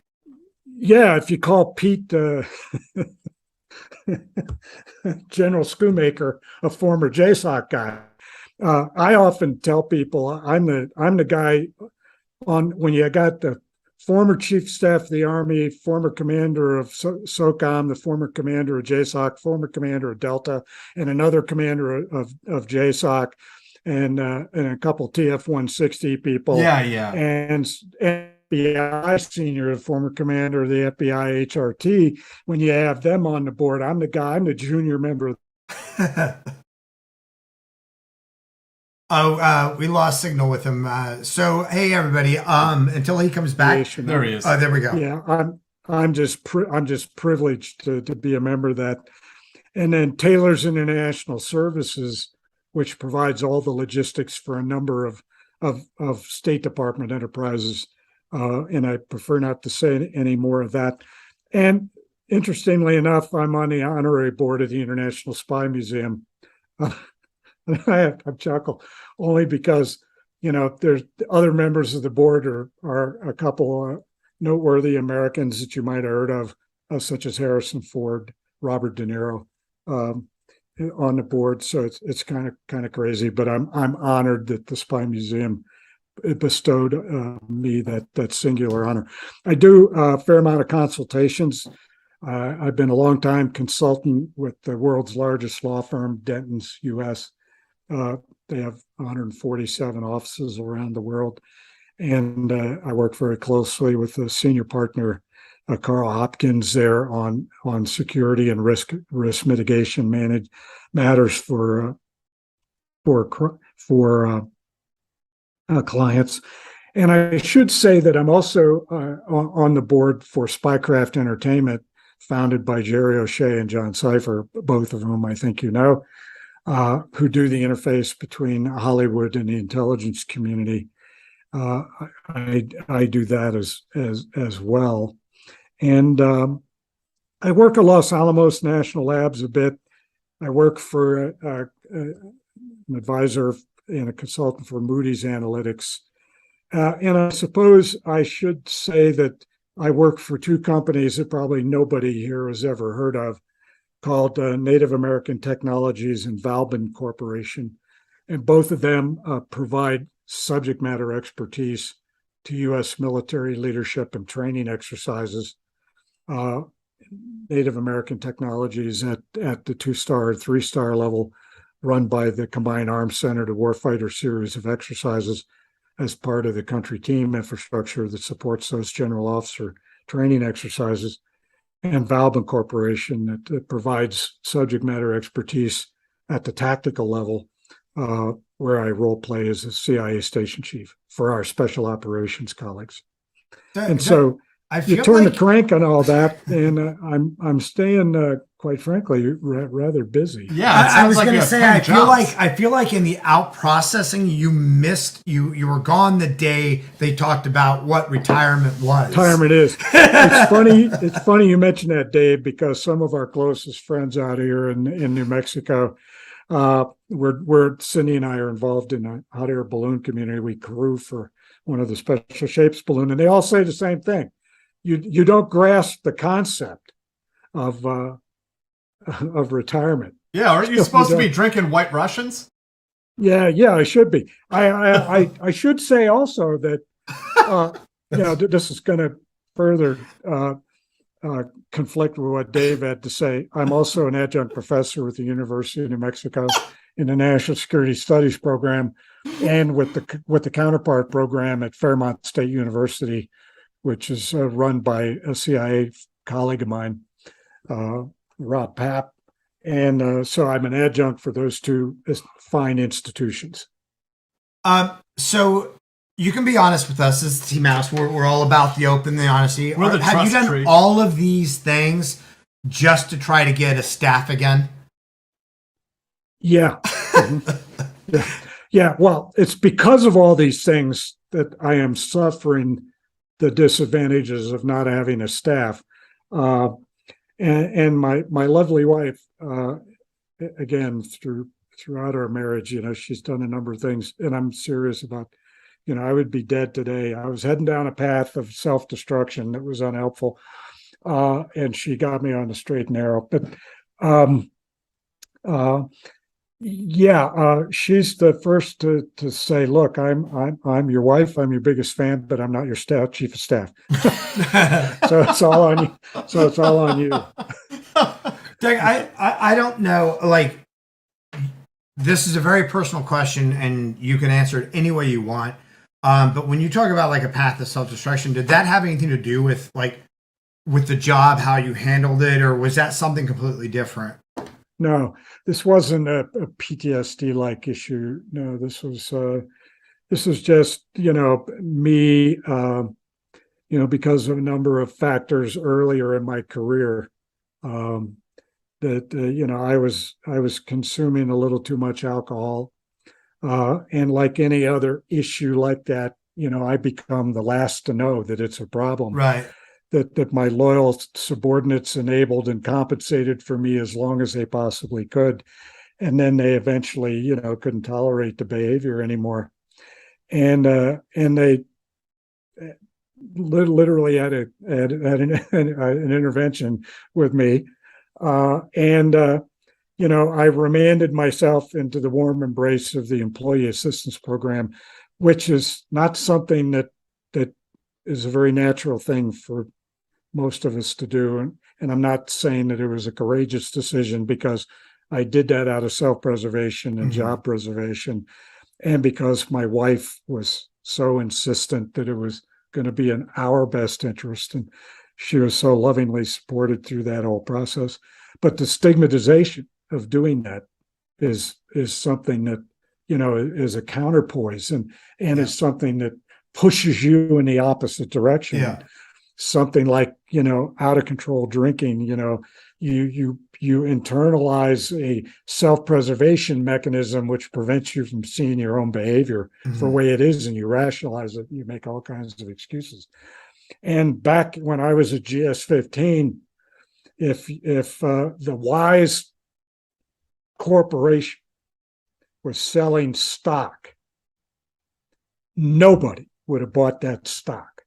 That stock was valueless at that time. I had behaved in a way that I had eroded, quite frankly, a lot of confidence in my subordinates, my superiors, and my colleagues. I had broken a lot of trust. I was somebody that I think a lot of people admired, and I think my behavior, my affliction, my disease, and the way some people describe it, was certainly an abrogation of that trust and the confidence they had placed in me. And quite frankly, I had a lot of rebuilding, and I'll bet that a lot of people, senior, lateral, and beneath me, probably thought there was no fucking way I could do that. There is no way anybody was going to do that. And you would have not bought any, it wasn't even penny stock. It would have been stock that would have been negative of worth. And I don't think anybody would have said, there's just no way this guy is going to make it, because he's just not going to be capable. And with a lot of help, a lot of support, a lot of the absence of that stigmatization, great people in the employee assistance program. And as I've said multiple times, the patient, loving, extraordinary resilience on the part of my wife, when many times on the path of resurrection and redemption and rebuilding and rehabilitation, that I could have drifted off into that's a lethal path. Right. That's a lethal path. Right. Cindy kept me on the straight and narrow and kept me true to all of the other support that everybody else was trying to provide me. The CIA did a remarkable job, and CIA colleagues and leaders did a remarkable job in helping me get back on the path. And the evidence allows me to conclude that I did a reasonable good job at that. And, that's amazing. And that I managed to, after that, be a chief of station 4 times and become the deputy director of the Defense Intelligence Agency. That's really important, Doug, because I'm glad you shared that story, because there's so many. This remains an issue, right? That there are so many jobs in the intelligence community. It's a high stress position, and there's still a fear that if I go to get help for what I'm going through, that I'm going to lose my security clearance and all these other things. And your story kind of shows that there is a path to redemption. It's not just a one-way ticket out. Yeah, and it is a path where both you and you who are on the journey, it's not an easy journey, because you got to make significant, substantial, I've overused the word existential life changes, behavioral changes, right, in order to get through that and to make the changes that are necessary to allow you to become what others want you to be first, and what you ultimately see that you need to be second, quite frankly.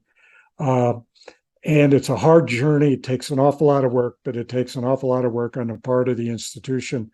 The fact that CIA created a program such as EAP, which tries to destigmatize it as much as we possibly can. I won't say that's quite the same with the Anomalous Health Initiative, otherwise known as Havana. They've taken a different path. But the fact of the matter is, in my time, and I like to think the Employee Assistance Program is a life-saving program. Yes, the CIA has plenty of counterintelligence equities in the success of that program, because the Russians would be more than happy to exploit a wounded, vulnerable employee, who doesn't recognize they got a problem. The Russians will recognize it first. Yeah. So I get that. Vulnerability. But the fact of the matter is, I'm glad you said what you said. And I'm the first to admit, I do not believe for a minute that any of the stress and any of the environmental factors, by virtue of my profession, were a factor in what I was personally dealing with. But it was heartwarming to me to see that the agency, literally, I don't want to make this too saccharine, but literally, the institution put its arms around me, and took an employee first approach, and said, we'll worry about the work later. Let's get you right. And it was a multi-year journey before the agency was confident enough that I had made enough changes to allow me to re-enter into the workforce in a meaningful and significant way. That's amazing. And, I mean, you'd be hard pressed to find any employer, honestly, to put up with that would do that. Yeah. And I mean, and especially like I don't know that you'd see that in the military. Maybe. It all depends on your leadership, right? Yeah. It really does come down to that. And it's also such a testament to you too. Like, my dad's been sober for like 30 years, and I know what a journey that is, when he was going through that and everything. Yeah, I've been sober since 1997, so not as long as your dad, but I don't regret it. I have found that I enjoy life even more than I did when I didn't realize what a drag it was causing. I mean, right. It poisons you. It kills you, right? Yeah. It kills all your relationships. It kills everything, a lot. And I was very fortunate in that, I didn't have an automobile accident and kill a family of 5. Right. I didn't commit a heinous crime. I didn't betray America and the Central Intelligence Agency because of this. And I'm very fortunate. So I had a lot of advantages that a lot of sufferers don't have, probably like your dad didn't have. I had a lot of advantages to begin that process that a lot of people didn't have. And I had a lot of people who were really fighting for me as well, many of whom remain anonymous to this day. Quite frankly, I don't know who they are. And I give great credit to those who suffered, before I got my shit together and became a little different me. And I, like anybody else along the path of human existence, you have a lot of regrets in life and a lot of, geez, I wish I hadn't done that. And I wish I hadn't behaved that way. Wish I hadn't have done that. I wish I hadn't have spoken. But the reality is, I think anybody that knew me then and knows me now will tell you this dude is not the same dude. Right. He is totally different. And it's not so much because of me, but it's because of the others that wanted to make me that now is on your podcast, quite frankly. I got one more question for you, Doug, and then I'll let you go here. Brendan G asks, I hope we didn't talk about this on the last podcast. I don't think we did. I think this was an off-air conversation we had.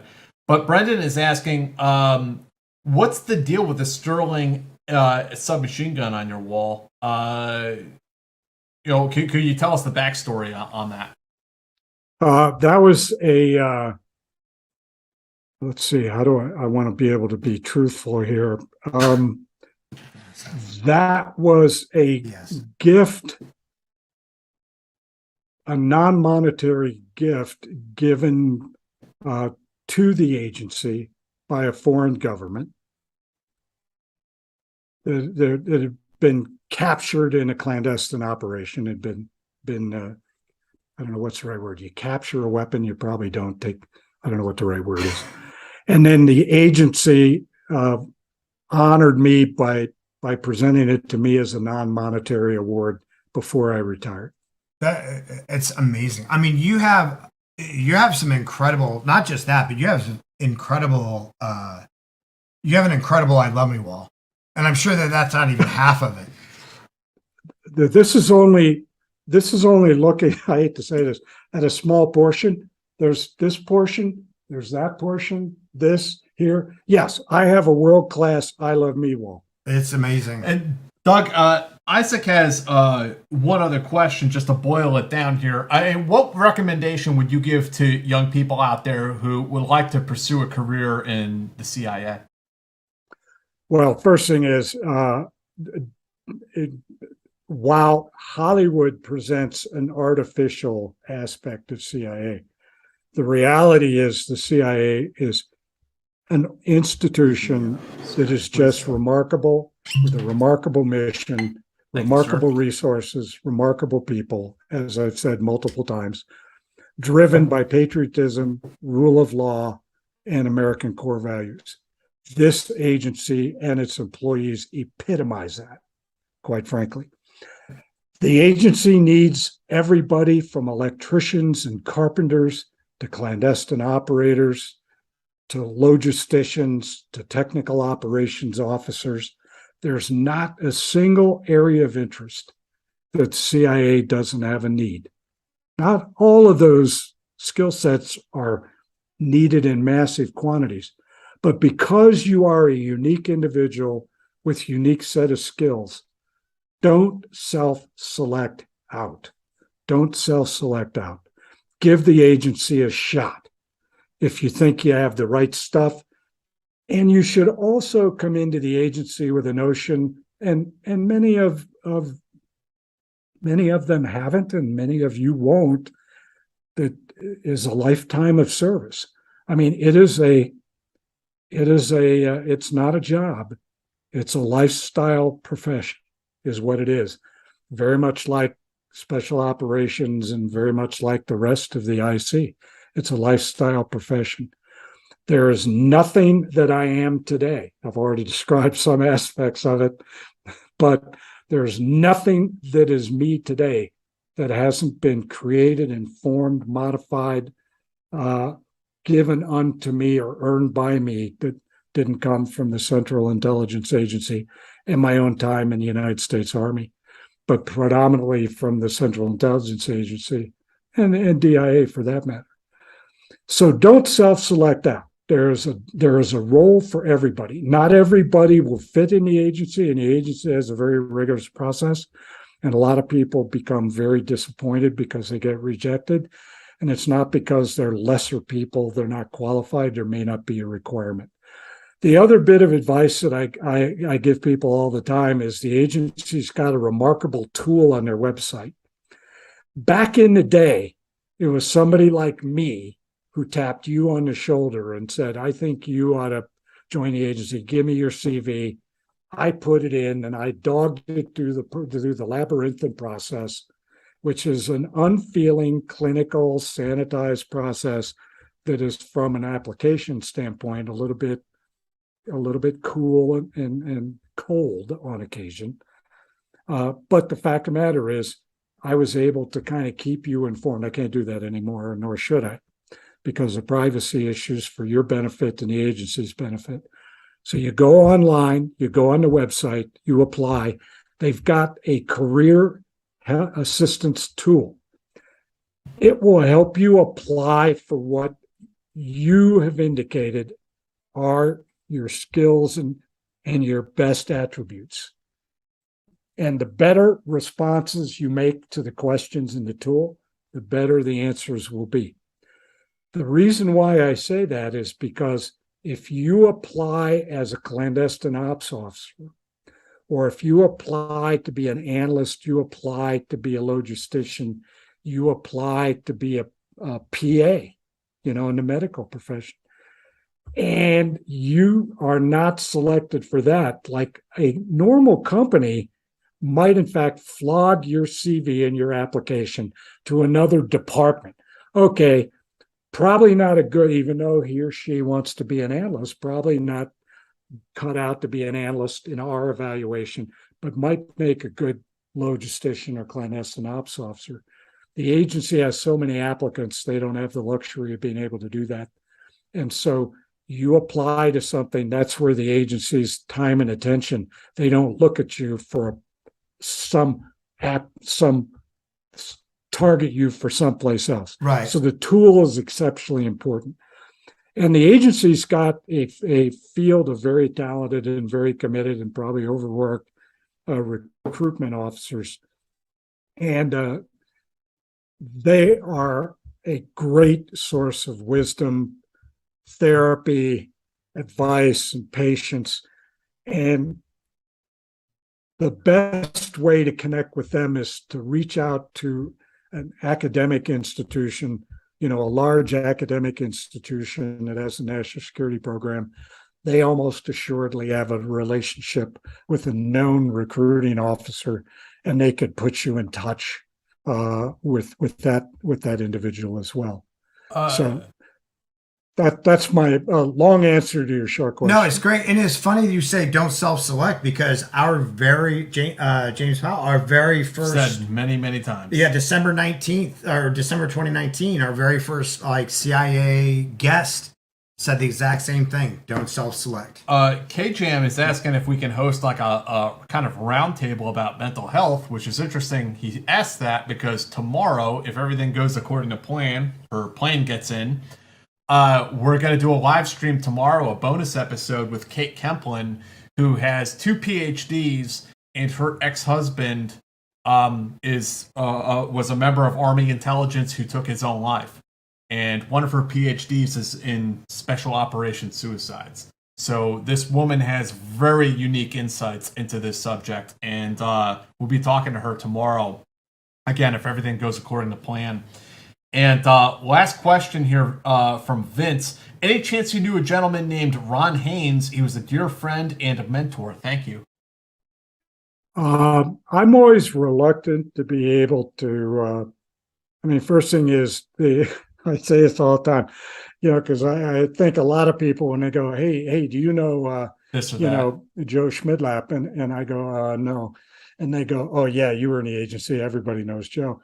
And then they think I'm a poser.